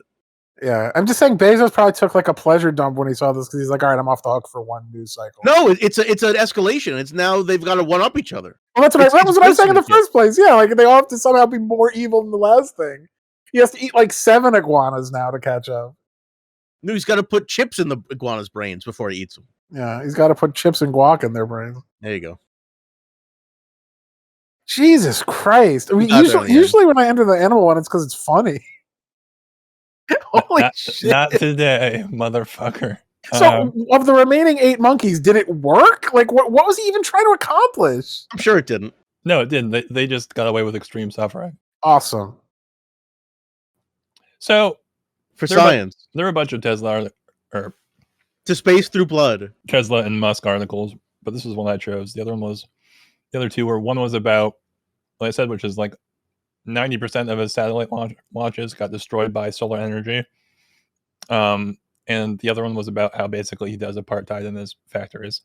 The actual Nikola Tesla, I'm pretty sure, was a pacifist, but I'm reasonably confident he would make an exception and like kill Musk with like a photon cannon or whatever the fuck he cooked up to do it. I think he would make an exception for what he's doing. But he's dead. So he Sickening. can't get justice for his identity. Couldn't get Edison, can't get Musk. Well, that's the thing. He wouldn't make the exception because he would just get exploited by someone like Edison, which is what Edison did to him. He was too. Let me have my photon cannon dream, please. No. It's a counterfactual. There's no way to prove either way. You know, you can't stop weasels. From Wall Street Journal for our final article before we move on to part 2. Quote, they go absolutely insane and tear everything apart, end quote. Weasels love German cars. What? Wall Street Journal. Apparently there's a plague of destructive weasels. In Germany, or they just target German cars in America? So they show their love? No, they just love the taste of Volkswagens. Is metal susceptible to weasels, or are they just eating like the cushions out? Yeah, the cushions. I'm just saying, tearing everything apart. Like the vast majority of a car is not weasel damageable. That's gonna be a new stamp on the back of Volkswagens and Mercedes-Benz. Not weasel damageable. I'm just like, I'm imagining weasels like swimming around like piranhas, like tearing an engine block apart. 100% weasel. How is that even like? Are they like fucking Terminators? Like, how would they damage the car in that way? But I guess they're just talking about ripping up the, as you say, the upholstery. I would guess probably like mice do sometimes also, like the wiring and under the hood. Yeah. But this is the art. Cute little weasel doing his work. Is he a mechanic? Yeah, he's just hanging out. He's listening for next instructions. He's on the clock. Man, I've been around weasels. Weasels stink. Yeah, my childhood friend had 2 ferrets, and that was enough for me. Absolutely. They do have a very strong odor for some reason. Did the Volkswagen, did they name one of their cars like the rattlesnake or something? Like, did they name it some traditional antagonist of these types of mammals? Have they gone from diesel engines to weasel engines? Yeah. There we go. Get to weasel that one in there. I'm trying to weasel out of this episode. Yeah. Weasel damage is the 4th most frequent cause for non-collision auto insurance claims in Germany. This is a scam. This has got to be a scam. Someone's cooking the book. Someone's working an angle. Hey, Bob. Yep, it's weasels again. You know the drill. Weasels? Yep, weasels. People are just trying to get parts of their cars replaced. They're claiming it's weasels. The weasels are in on it. They're going to. You know what? I'm fine with that level of scamming. It's fine. Yeah, it's one of these people with the thing where they eat their own sofa cushions or whatever because they have like a serious disorder. They have to blame it on the weasels because it's like too embarrassing. Well, very strange. Very strange, and I think perfectly non-upsetting way to end this part of the episode. That's all I have for this week. Thanks for joining me. The way these images have been aligned, it looks like 50 cents contributing to eating the car.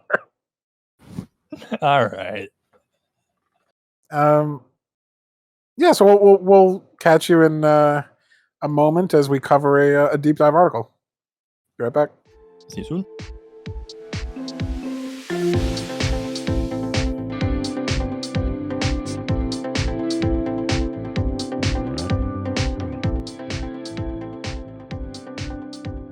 And we're back.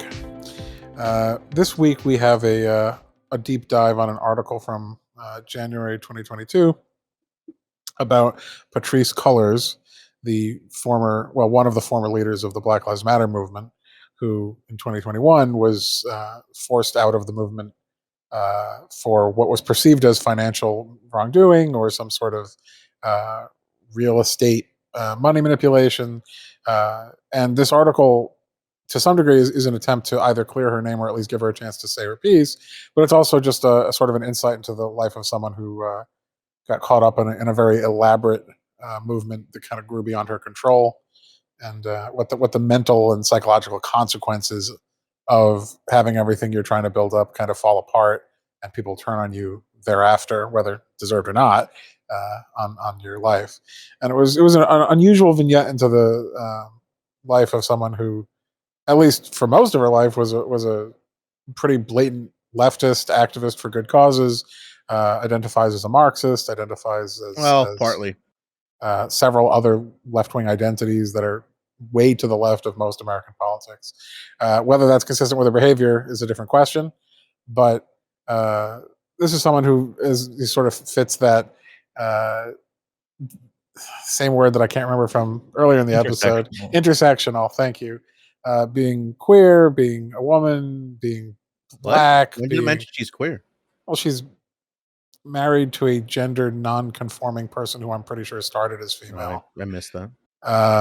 And who has been fighting against a whole lot of disadvantages her whole life. Father was a homeless person who died when she was young. There's a lot going on there. A lot of stuff she's had to overcome in her time. Again, whether you feel that justifies her later behavior is a completely different question. But certainly someone who seems to have been genuinely left-wing, genuinely committed to these struggles for most of her life, and had some pretty rough recent years despite the success of Black Lives Matter. So I thought it'd be interesting to look at this article and just sort of talk about some of those themes therein, because it's very easy, and this is sort of one of the big themes of the show, to dismiss people out of hand based upon the sort of headlines we hear about them, whether for good or for bad, just because it's the easiest way to process the huge amount of information that flies at us through this heuristic of straightforward media narratives. But for one, the media narrative around her was definitely spurred by like Fox News shit, which was always going to exaggerate or distort the nature of reality. And two, the pushback against it was also distorted because it was like a neoliberal, we're always going to cover for BLM without actually investigating it. So I never really felt like we got an honest read on what actually happened with this woman and her kind of controversy. So I thought we should check this out. But I'm curious to see what you guys thought of it. I thought there were a few things that I found interesting about it. One being kind of it highlighted for me what we've talked about before with like GoFundMe's and stuff like that, the like sensationalist nature or the almost like logicless chaos of like internet activism, in terms of the fact that like hashtag Black Lives Matter blew up and suddenly this woman found herself with more funds, more following, more attention than she ever intended or expected when she first was just posting it in like a community group among fellow people in her community in Oakland. And how that is useful, obviously, because it brought an enormous amount of attention to the plight of Black Americans and Black people worldwide, but also how it completely is disproportionate to the amount of foundation and structure or planning required for the amount of money often thrown at people, whether they're individuals asking for some money to cover medical expenses, or in this case, funding for a eventual nonprofit to further Black justice, racial justice. And I think the other highlights of it for me in like just kind of broad messages or themes were, one, how there is a tendency among the left to cannibalize themselves or attack potential allies because of disagreements over philosophy, lack of ideology or literacy, in a way that I think the right doesn't do nearly as often, and which makes it a unfortunately stronger at this point in time, enemy, I guess, or block. And also the fact that this was all kind of the scandal was over real estate, is also something that I've repeatedly kind of heard from members of the Black community, is that they are taught that, and this is a huge generalization from someone who obviously didn't grow up in those communities, that buying real estate, becoming landlords or landholders, is one of the most reliable ways out of poverty, because it is. Obviously, one of the reasons we dislike landlords so much is because they make so much money for so little effort. And diving into capital does in fact get you money. Yes, and how that is, like, to me, a prime example of how unless you are kind of like a martyr or truly willing to make some large sacrifices, adhering to certain structures, certain conditions of the society you live in, and able to pull yourself out of immiseration is what you're going to do, because it just makes sense, because we all do live in a capitalist society. And I'm not saying that we should become landlords, that that's morally justifiable, but I think it's very understandable as well. So I can't say I was surprised. And she says that in addition to buying herself a home, what she was doing was helping people she loves and people she cares about buy homes for themselves as well, because that's the dream that's been denied to so many Black Americans. Obviously, that's just her testimony. I don't know the truth of that, but I found it more interesting, I think, than it started off as, which is kind of just like a character study or a character piece, personal piece. All right, I have a lot to say about this woman and this piece in general. Just for everyone's reference, I want to give the exact name of it. This is in the LA Times, written January 13th. It's titled, "After Quitting BLM, Co-Founder Patrisse Cullors is Healing." And then I thought her quote is, "I really thought I was going to die." Yeah, that's good. I meant to cover and say that. So thanks. I have a lot of problems with this woman. And the least of my problems is that she had to live the reality of creating hierarchy for BLM, which she invented the term. She's the one who first hashtagged it and responded to a friend of hers tweet. And she did a lot of work to organize the system, to get people together, to get funding. But my biggest problem with her is her attitude. She's constantly saying, "I don't want to be a martyr." She's constantly saying, "Oh my God, everyone's out to get me. Everyone's hating me. I'm so fearful about what's going to happen if I take a mental health break. I'm going to organize all my own therapy. People don't consider that I'm a human, that I take care of like a mentally ill brother." For someone who is, as Alex said, like has red marks, talks about it loosely, she's doing like she's suffering all the pitfalls of some like lib panicking about their PR. She doesn't stand firm by her decisions. She never said, "Look, this has all been a right-wing smear. I'm not buying property because I'm now rich. I have 8 different revenue streams that aren't BLM. I've been distributing this money out to all the different BLM chapters out there. Go talk to BLM 10 about all 4 of them have already gotten $500,000 a year each." Like, she didn't stand by her morals. She didn't stand by what got her to this place. She didn't stand by her organizational capacity. She kind of immediately wilted and went into hiding, and oh my God, everyone's betraying me, and just turned insular. And now, once again, I'm not in her situation. I don't know how I would have responded other than what I feel I would have done. But it sounds like lots and lots and lots and lots of excuses for things that aren't necessarily immoral or even violating her principles.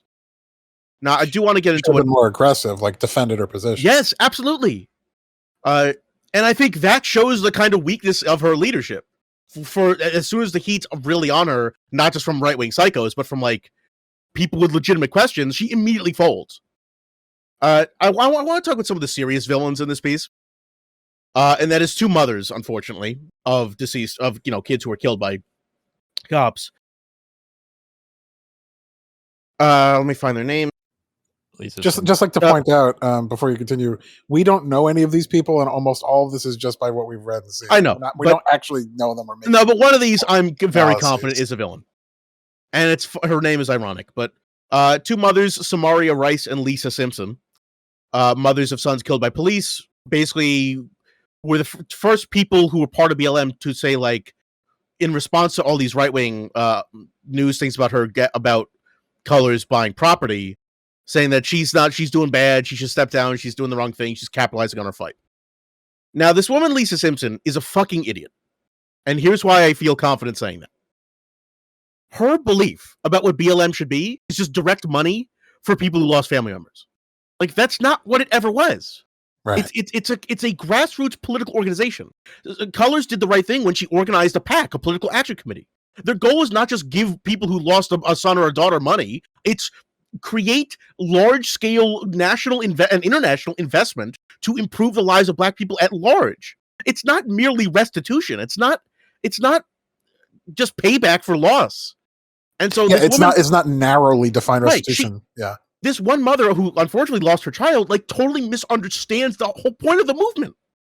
And then we have the other group that I think really fucked the dog on this one, which was, they called it BLM Chapter 10 or something, which is this like branch of chapters who were mad at her because they didn't like the way that she organized. They didn't like that she appointed herself like executive director. They were saying the money wasn't coming in. And they kind of did everything they can to split and divide her authority. Even though, once again, she created the organization, like, with her peers. But yeah, this mom unfortunately did a lot of damage. And to me, this is evidence of, like, just because you're on the left or just because you're a normal human being, you are still susceptible to right-wing propaganda. So let's talk about the real estate. As Aiden alluded to. Can I just say one brief thing? Go ahead. Yeah. I also just want to say that just because you are part of a community especially brutalized by capitalism and by imperialism doesn't mean you're on the left. Is, I think, something else that this article reveals. That's true. Like you could be completely aggrieved against the abuse that you witness every day from cops, and not either just not like have had the like literature or ideology withheld from you, or just not believe in it and still have grievances that overlap with leftists. So yeah, that's all. Plenty of landlords still can get shot by cops. Like, not every poor person or person of color or victimized person is left wing. You can be a victim without being left wing. You may not have put the pieces together, but that's why I said just normal. That's what it is. That's why I say even like the average person is so susceptible to this stuff. Yeah. So let's talk about the real estate. I didn't mention this, but she said she's like red marks, but then she gets really wishy-washy on when you hit pavement. What do you actually do? And so in her mind, her best way to liberate herself and help the people around her was to buy property. But not just buy property, for like offices for BLM. She bought 4 different homes. That's a lot. I'm going to be honest. I don't care how many deals you have with New York Times bestselling books, how much money you're making from YouTube, how much Warner Brothers is paying you to produce television shows, or how much you're making as like a professor at some local liberal arts college. I don't care how much money you're getting. Even if none of it is a single dollar from the BLM financial money raising. Buying 4 properties in like a calendar year is wild. That's what millionaires and billionaires do. And it's obviously wrong and unethical for just self-evident reasons. And these aren't small properties. She's not buying, for affordable housing to put her whole community in a better place. She bought 4 mansions. That just is what it is. And in her mind, that was acceptable because, look, she had done the right thing. She had started a good organization. She'd made lots of money in the last few years. And very little of it was from BLM, like directly, although it was obviously from her notoriety and fame from organizing that group. But she kind of didn't want to either acknowledge or realize that, like, this would come across badly. And if it became public, she'd have to have some kind of legitimate defense. And when it became public, she just like freaked out. I was like, oh no, everyone's out to get me. Everyone's going to turn on me. Oh my God, I'm having a mental health crisis. And I'm sure she did have a mental health crisis. I'm sure it's a terrifying thing. And as Aiden said, we are not from that same background. We don't come from nothing.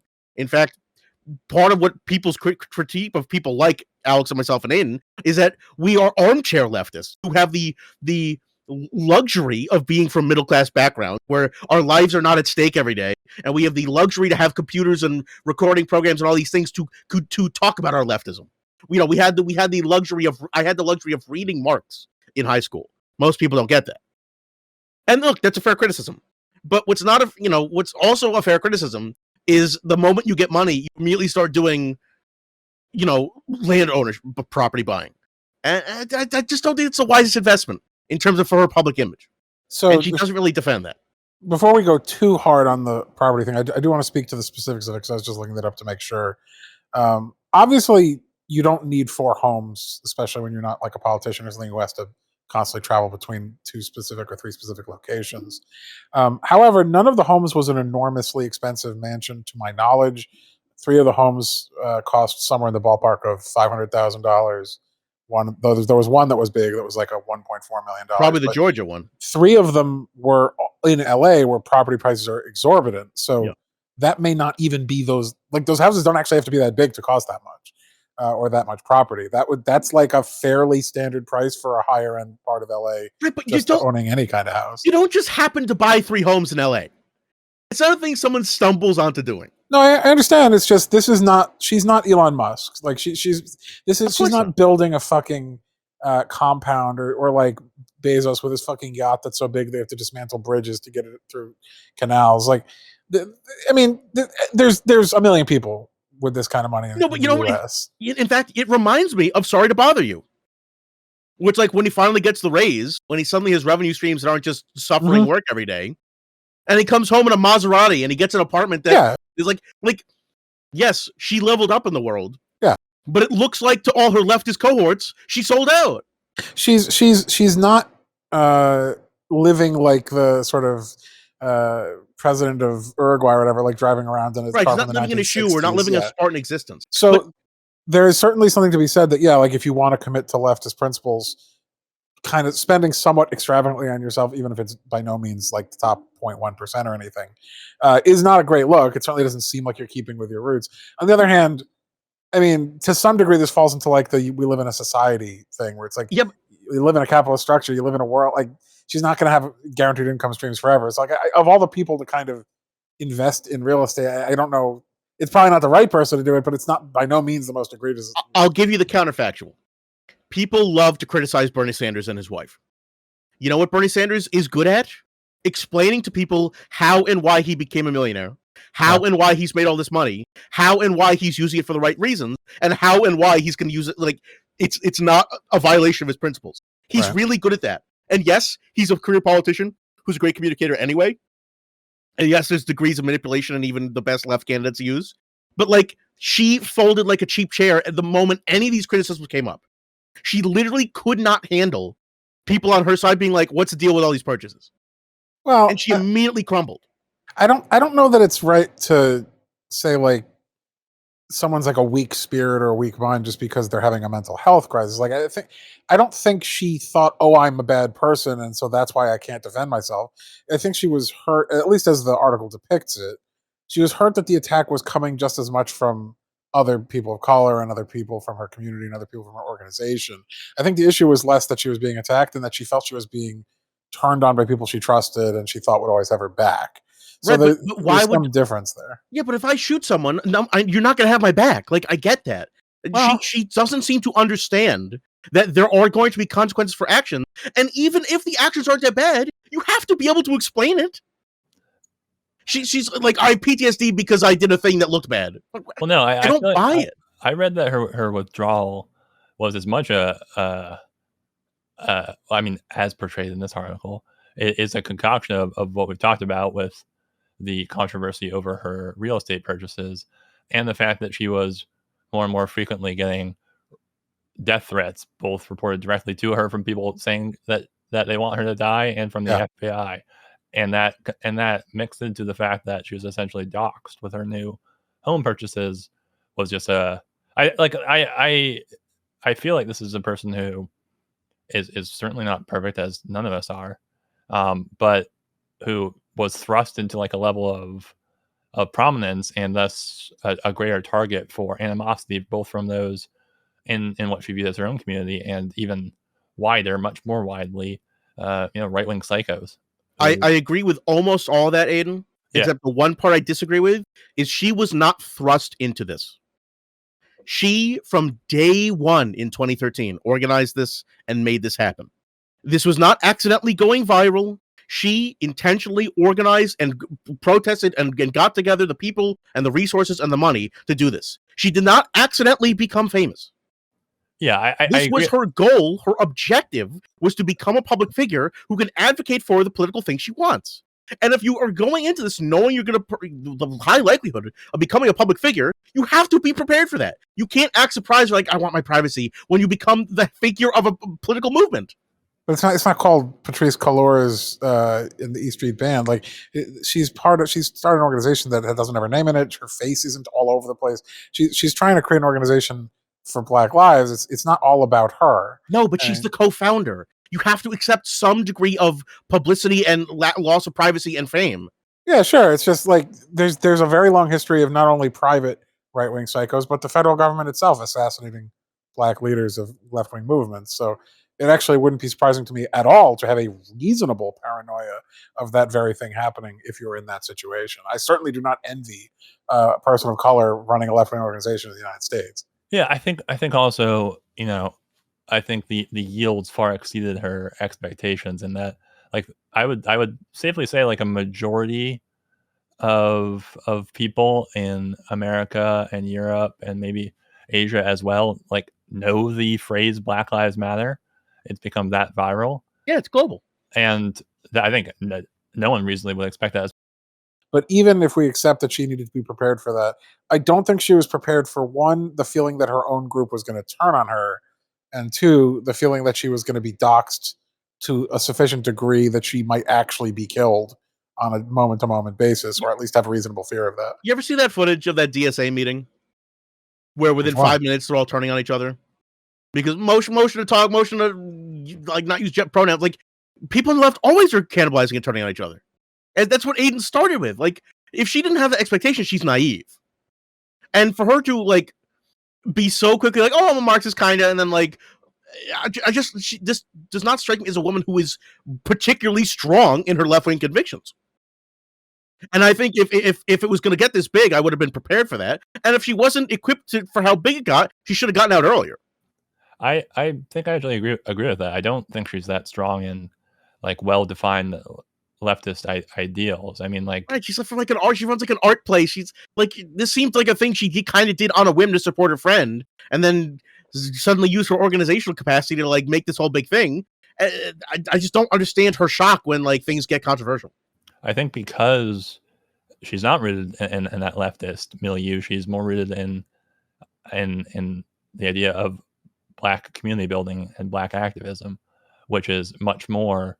I think there's much more an expectation of we're a community where we all experience the same struggle, whereas we're not hyper focused on whether you're like a Black Panther Maoist or you're a Marxist or you're a Stalinist or whatever. But how can she be Pikachu facing about Black people tearing each other down? Like there's an explicit part of Black culture about how much of a problem it is of Black people tearing each other down. Like that's a well-established part of Black culture and society about crabs tearing each other down, trying to get out of the bucket. About ever since slavery, about different tribes selling each other out to the white man. Like the idea that there would just be Black solidarity in perpetuity is absurd. And she had to be equipped and prepared for that, and she seemed totally ill-equipped and ill-prepared for that. Well, you don't go into the struggle that you're equipped and prepared for. You go into the struggle that's critical to your identity and your life. I mean, whether or not she was prepared to do that, she was in the middle of it. She was living it. That's her lived experience in the United States. She's a queer Black woman, so like she's fighting for this because it's the right thing to do. It became much bigger than she probably planned, and she may or may not have been equipped for that. But that's not really the question. I just don't like the language I just don't like her descriptions and what I view as kind of her excuses. I was not impressed with her defense of herself. But let's put it this way. I don't actually think the issue is that she's not aggressive enough or like defending herself enough, because that's kind of like a personal psychological concern. My issue is that she is kind of buying too much property and being too capitalistic and being too hierarchical for someone who seems to otherwise genuinely hold pretty left-wing positions. Oh, where's that amazing quote about like, I learned to respect hierarchy when I started to organize? Like, yeah. It turns out you kind of have to buy into neo-lib bullshit and capitalism when you want to do anything in America. But I mean, again, that doesn't make her not left-wing. Like Lenin was had strict hierarchies in the Soviet Union. Like plenty of versions of Marxism do have strict hierarchies. I don't think that's necessarily good. It was a quote from someone else talking about how like making organizations like this works. But yeah, I understand. It's just that the I don't actually doubt her leftism. It's that she's merging a lot of different left wing ideologies together to get a kind of a hodgepodge, which is true for many people. But I mean, compared to the average like MSNBC liberal, she's way, way to the left of that. Military police, militarization abolitionist, identifies with not just Marx, but also writers like Fanon, which is about radical, violent resistance to imperialism. I mean, this is someone who's like ideological tradition, to the extent that you can say she has one, is way more radical than the mainstream of anything in the United States. And yet her understanding of it is minimal. And I will read you the quote. Quote, I identify with Marxism. ... Marxism is one really important framework for how I understand the kind of world I want to live in. But I am still developing what my philosophy is around a socioeconomic structure. What? Huh?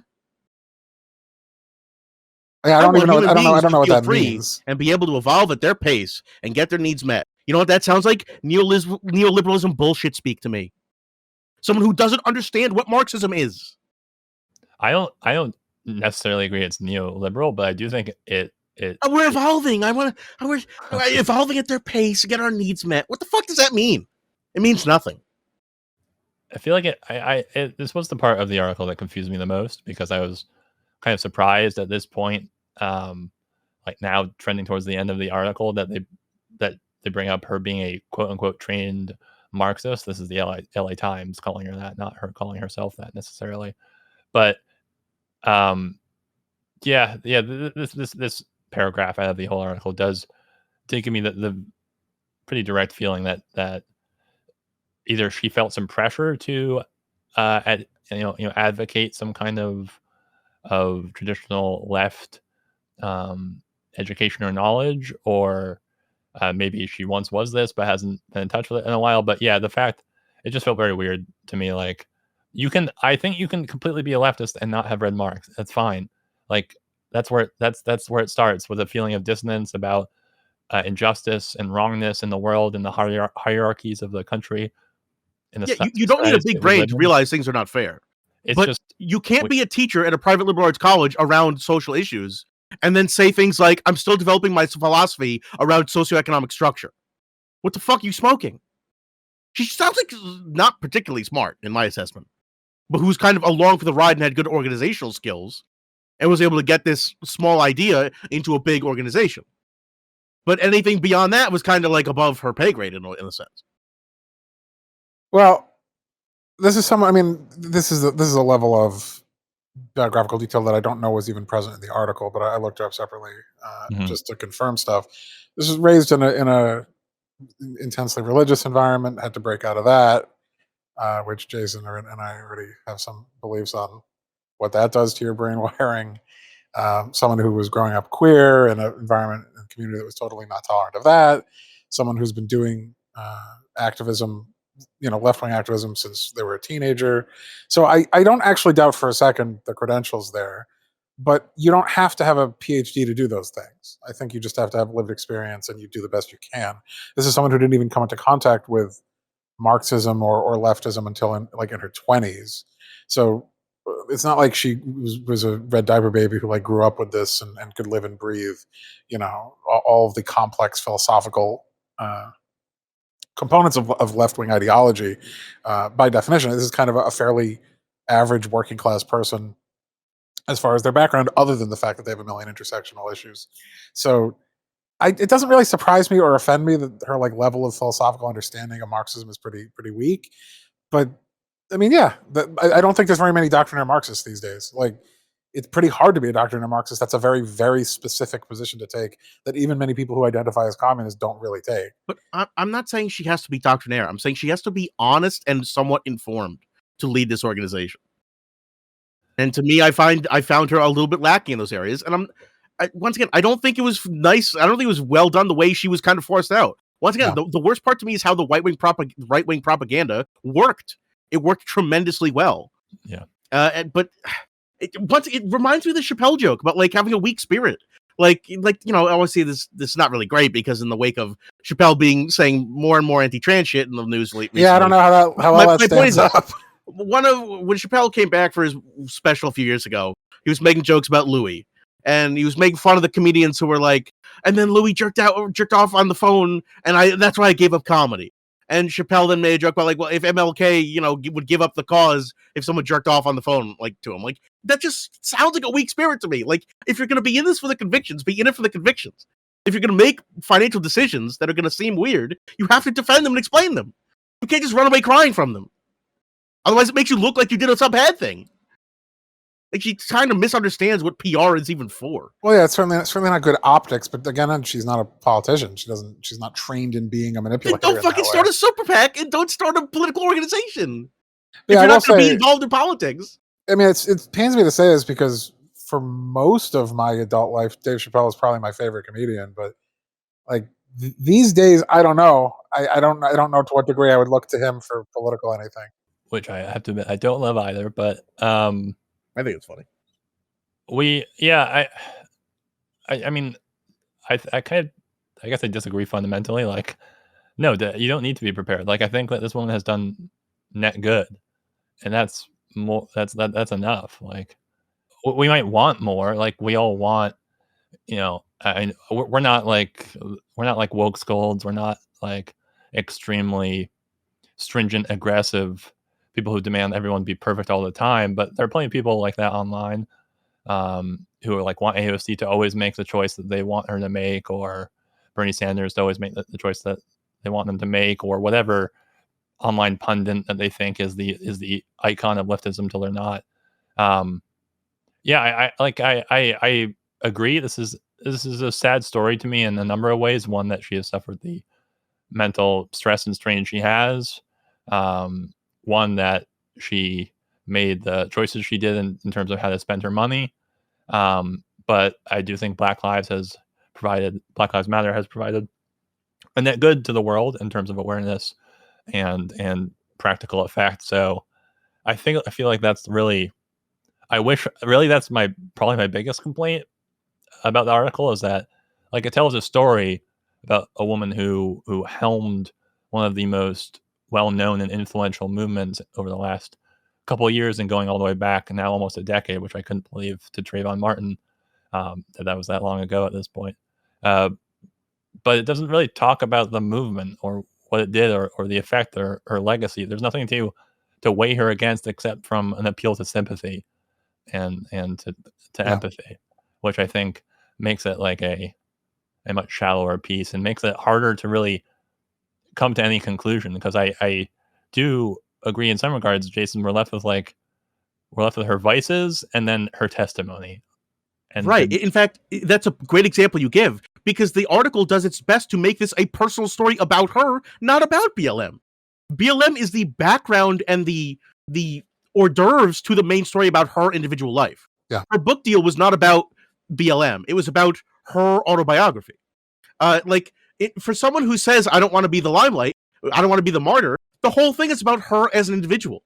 And that's my biggest problem with it. It's like, she can say, I don't want to be famous, I don't want to be this, but then this whole thing is about her as an individual. So to me, there are contradictory messages.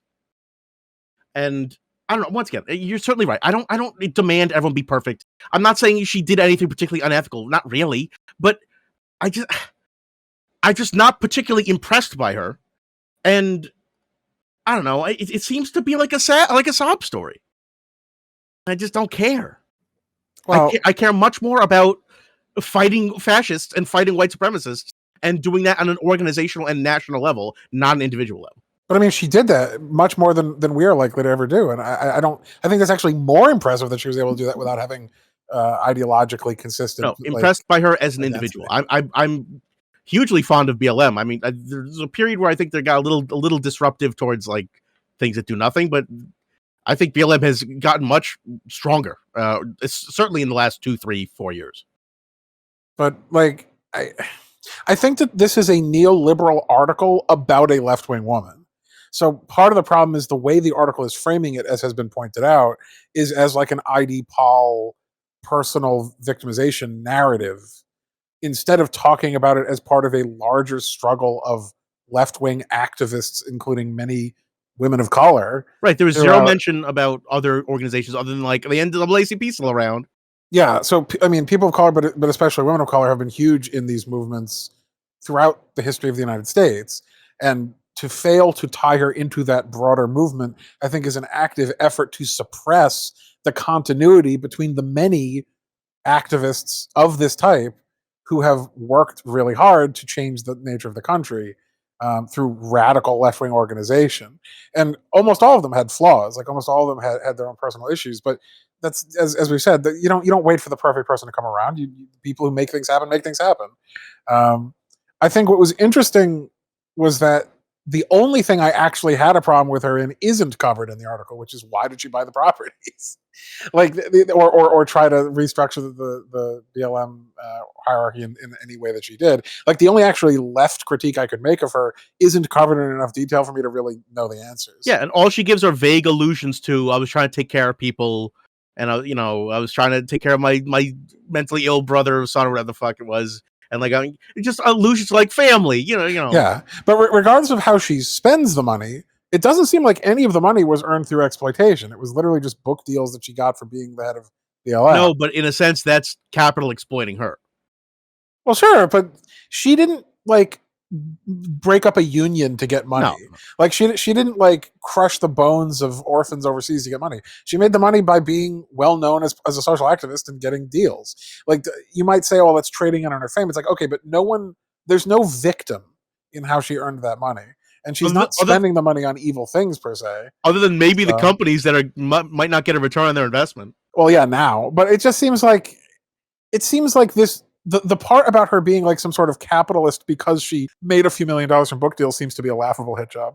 No, it's just the weird default to like buy property.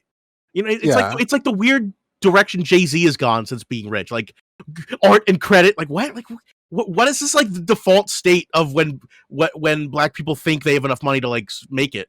It's like go to these like when has this been baked into black culture? About like how to rise up when you have money is to invest in these weird capitalist endeavors. It's just strange to me. I was just going to say that, we were talking before we started recording about, I was asking whether Alex and Jason knew about the LA Times and whether it had any biases that were identifiable. And I bring that up now because the way that this article is left, and I don't mean leftward politically, the way it ends and what we're left with is kind of, it feels like a discrediting of Black Lives Matter, because we have this flawed, quote unquote, depending on your take, failed or disgraced leader. And then we have participants like Lisa Simpson, who are bringing, attacking their own leaders, the ones who have heralded and helmed the movement up to this point to bring it to the prominence it's reached. And we have chapters like BLM 10 who also decry the use of her money to engage in capital practices to purchase real estate, etc. But then are revealed to have accepted $500,000 each of them from the main BLM nonprofit for their own funding purposes. So we're kind of just left with this salty, sour taste of a bunch of examples of people struggling, failing, being in conflict with each other. And so I can't tell from this one article if the LA Times is right-leaning, what its views on Black Lives Matter are, but it definitely doesn't leave you with a good or positive spin on the organization to the layman.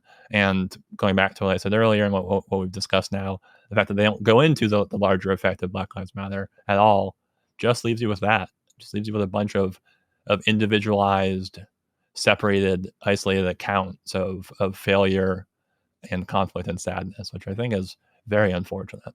Despite the fact that Black Lives Matter was immensely successful, yeah, which is something that is very unusual for these kinds of movements, which usually, like, even compared to something like Occupy Wall Street, which was another massive national and then international movement, it's been 10 times longer lived. Yeah, but one of those threatened capital, one of those didn't really. Well, there's no surprise why one of those was squashed immediately and one was allowed to survive. I mean, you say that, but they've been trying really hard to kill BLM. Like, they're not happy with either of them. But BLM also threatens capital in the sense that black people as a block are almost all working class, and they're resisting the state is definitely resisting the element of which violent coercion keeps people in line as workers. So there's an element of, and yet fundamentally, everyone who was at every protest has gone back to their job and gone back to their Amazon warehouse, and like most people have gotten back to the dregs of normal life. In fact, I don't even think this article does much of a. I don't think it really says she even left in like terribly. I don't think the article really gives any perspective on she left in shame. But as I'm reading the LA Times now, it just looks like a kind of myopic but liberal paper. It's all the stuff about the Super Bowl show and Questlove. It's it's largely intersectional, but it's just like kind of what's going on in LA. And to me, that's kind of devoid of any serious politics. Yeah, but sometimes you have politics without meaning to, which is unfortunate. Like, yeah, for something this sensitive, and I think this full of meaning and in recent history. They've got an editorial here about impeaching the LA County Sheriff and how that's not enough. And then there's one about Kanye West and Julia Fox have split. Like, it's just what's going on in LA. That's really all it is. It seems to be a very hyper focused on local news of a very important city. Yeah, I mean it's a newspaper. It's going to run a bunch of crap no matter what. It's the most newspapery. Whereas the New York Times doesn't even feel like a newspaper anymore. It just feels like a drug trip. It's a well endowed political institution designed to print garbage. Right. Yeah, I don't know. I went into this one actually with a lower opinion of her than I left with, which sounds like the opposite of some people's experience. I was not aware of the details of that housing scandal. I had given it more credence in my mind than turned out there to be. I would have definitely liked to hear her explanation as to why buying a bunch of very expensive properties seemed consistent with her interpretation of Marxism. But other than that, it seems like someone who suffered a pretty successful right-wing hit job and who was otherwise a flawed but ultimately important figure in the rise of BLM. And just another example of where like the left is tricked into devouring itself, and where people who clearly had good intentions, come from impoverished backgrounds, are trying their best to organize a very messy and complicated subject and movement, can be so easily torn apart by basically just manipulation within their movement. I also want to say for the record, I don't think she necessarily should have resigned. I don't think I have a better person in mind to run BLM. Like, that's not up to me. So I'm not someone who has a voice here that matters. Like, she should step down or she should not. I think it also very conveniently happened around the same time that some people involved in the Me Too movement's founding did the same thing with like millions of dollars. And so there's a kind of meta slander going on, or scandal, depending how you look at it, about like the people exploiting very obviously good left-wing causes to like get the bag. And so I think these are ways for the right wing to try and make the left seem inconsistent, short-sighted, kind of sniveling and like sneaking around. So I don't know. I don't really care. I found her personal story not particularly interesting. I found her explanations as to Marxism and her financial decisions underwhelming. I mean, it sucks that she went through all this shit. I hate that she got all these death threats, but I hate that death threats are as easy as they are to do these days. It sucks. But I don't know, if you're gonna dive in, you gotta dive in. And I feel like she just wanted to go into the shallow end. She didn't realize she'd be in the deep end, which is a shame. Yeah, it's a shame. I think that encapsulates the situation pretty well. Yeah, and also it's a shame that I would imagine most people were convinced or conned into believing that she used BLM money to fund these mansions, which turns out to not have been true. Sure, that messaging was extremely effective. Yeah. So like even I had kind of sublimated that into my unconsciousness, and I'm a leftist. So like she really did get done dirty by a media cycle that totally ate up a completely ridiculous conservative attack on her, which is not that different than like Corbyn is an anti-Semite or Bernie Sanders is a millionaire. Like all these insane attempts at gotcha hypocrisies that are almost never borne out by actual material reality, and that are very easy to spin because all it takes is a quick media cycle that never gets any real pushback to achieve that. That's interesting you brought those two examples, because the Corbyn anti-Semite thing obviously false and perpetrated by people in his party. Yeah. But Bernie Sanders is a millionaire, and he had adequate defenses for that, whereas Corbyn didn't have good defenses publicly. He didn't defend himself well from those charges. I mean, he did say it was false. It's just that no one cared. Right, but what I'm saying is there's often like a momentum of just like what sticks and what doesn't, and then like whether your defense of yourself sticks or doesn't. It's kind of all the whims of the masses. But I'm not really as interested as I think to some extent we have been in like, is she effective at defending herself? I don't kind of, it kind of feels uncomfortable to get into like a victim blaming narrative about whether or not she was good enough at defending herself. My only concern is, did she do the thing? And it turns out she didn't do the thing. So I would still put that in the camp of leftists getting needlessly and successfully tarred with bullshit by a right wing media coup, which is pretty categorically falls into, I think, regardless of how you feel about her vis-a-vis someone like Sanders or Corbyn. Yeah, I'm not convinced she's a leftist. Like, she once again, like, sorry to bother you, just she reminds me of like the girlfriend who's like an art tour. Like, I don't know, it seems kind of like left adjacent, but not really in the cause. It's weird. It's hard to explain. I think, she's in the cause. Here's the thing: if she's not a leftist, then we're dealing with like 0.1% of people. Like, she doesn't understand what she's even doing. It's weird. Well, not to get all Lenin on you, but a vanguard party of intellectuals will be needed to guide a huge number of proletarians who don't understand Marxism, even according to that. So you wouldn't expect most people to understand doctrine of Marxism. You would need to guide them through. But is she a pro or is she part of that vanguard? Like, she's like halfway in between. Yeah, that's what's funny about it. But even, I mean, I'm not a Leninist, but like there are versions even of interpretation of Marxism where you would never expect someone who kind of comes from Section 8 housing with a homeless father from a intensely religiously fundamentalist background who's dealing with a million personal issues to be a scholar in the way that we're thinking. It's just not realistic. Given that, I don't understand why she was surprised at blowback. Because to me is the surprising part. I think reality is just always harsher than what we imagine. Yeah. Yeah. Maybe I'm the naive one. No, I wouldn't say that you're the naive one. I would say you're the overly pessimistic, pragmatic. Yeah, well, I'm so jaded and cynical that, like, yes, I expect death threats. Like, of course. Like, yes, I expect people to turn on me at the smallest thing. Like, you know. Yeah, you could get tactical strike by a nuke for a tweet and you wouldn't be surprised. I'm just saying, if you start getting death threats from, like, DSA, I think you're going to be like, what? Like, that'd be pretty fucking weird, and that's kind of what she's dealing with. I don't know. The DSA is fucking up its own ass. Yeah. Take that. Well, in any case, I, for one... I expect death threats coming in 5. I am in no way prepared to start left punching someone who is even half left as much as we want to think she is. I think she's a leftist, but, you know. Yeah, she's done a million times more for the world than I have. I can't get over that quote. Yeah, the quote really, I agree, is weird. It doesn't really fit in the article. I'm a Marxist, but I'm not sure about my socioeconomic philosophy. Like, bruh, come on. I mean, again, none of us are doctrinaire Marxists. We call ourselves leftists and sometimes Marxists. So it's a messy question. I don't really like policing other people's identity as long as they seem to be genuinely left-wing. It seems like she is. So yeah. I don't know. Like, I don't think that she comes across as like my favorite person by any means, but she definitely got slandered.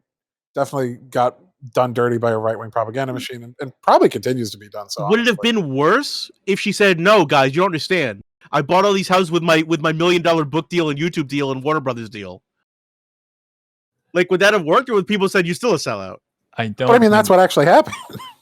Right. What I'm saying, if she like defended by saying what really happened, would that have mattered at all? I don't know. For the people who think that the goal is to directly give thousands of dollars to families and not make any other substantive change. Yeah, that woman's a fucking idiot. I don't think that would make a difference to that type of person, though. But I mean, is everyone supposed to be like a Gandhi-esque ascetic who wears like a loincloth and swears off personal property? Like, yeah, but that was bullshit. Gandhi was insanely rich and no, I know bullshitted. That whole thing was before we get in trouble. He did plenty of good stuff too. But like the reality is, when you start getting into like, we live in a society griefing where someone's like, I own $1 million home, therefore I can't be a leftist. It's like, I mean, come yeah, on. Like, it's like all the same shit about Hassan, who makes tons of money streaming, and he's like the most left-wing person on the platform. Like, yeah, I get it. It just, I don't know. It's just kind of disappointing when someone's like, "I don't understand why are people turning against me." Like, I'm just saying, look at any fucking Soviet premier's DACA and tell me that they're less extravagant. yeah, than they what- did a what bad he's job, doing. Alex. And these were the leaders of the Soviet Union, They which did was a bad the job. biggest and most successful communist state in history. So I'm just saying, They didn't do it that well. I don't know how you want to define leftism, but I don't think that owning $1 million home is enough to say you're not a leftist. I just think it's a little kind of narrow casting, but No, that's not why. It's because she doesn't understand what Marxism is fundamentally. yeah. Well, The biggest problem is come on our show and tell us your views on Marxism. it will fight you. Get yelled at. The biggest problem is that the right wing is a bunch of degenerate hogs who revel in garbage and being evil people. Yeah, And but see, to they're be left is to have principles, and so people expect you to be good. Yeah. That's the problem, basically.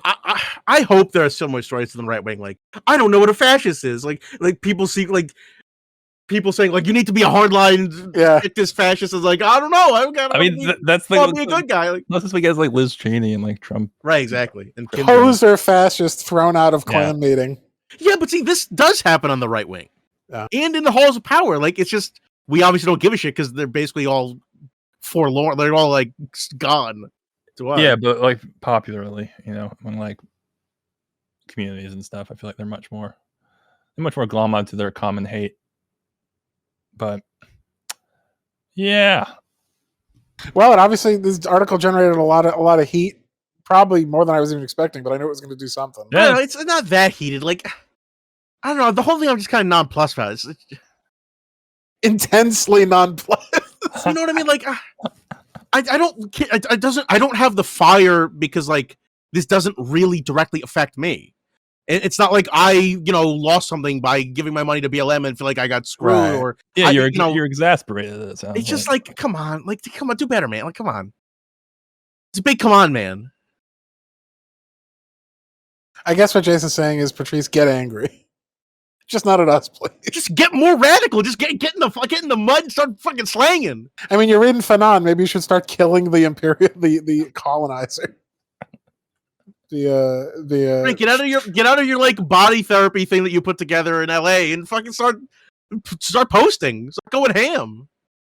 Start posting. Start going on Chapo. Start putting people on blast. I know you started BLM, but if you really want to organize left wing shit, get on Chapo. The true revolutionary action. Yeah. Go fucking do cocaine with Felix. Go get fucking like internet left famous. Go wild. Oh my god, I can't even tell what's parody at this point. This is becoming very funny, but probably not for the right reasons. I think we've kind of descended into parody ourselves at this point, so we're gonna let you go. It's already been quite a while. Don't become an actual leftist, audience. Yeah. Go read Marxism and then also figure out what your economic positions are. Yeah. One or the other. And let us know what you come up with. Atlas shrugged. And then we shrugged. Yeah. All right. Well, thanks everyone. This has been a trip. We'll see you next time. Catch you later.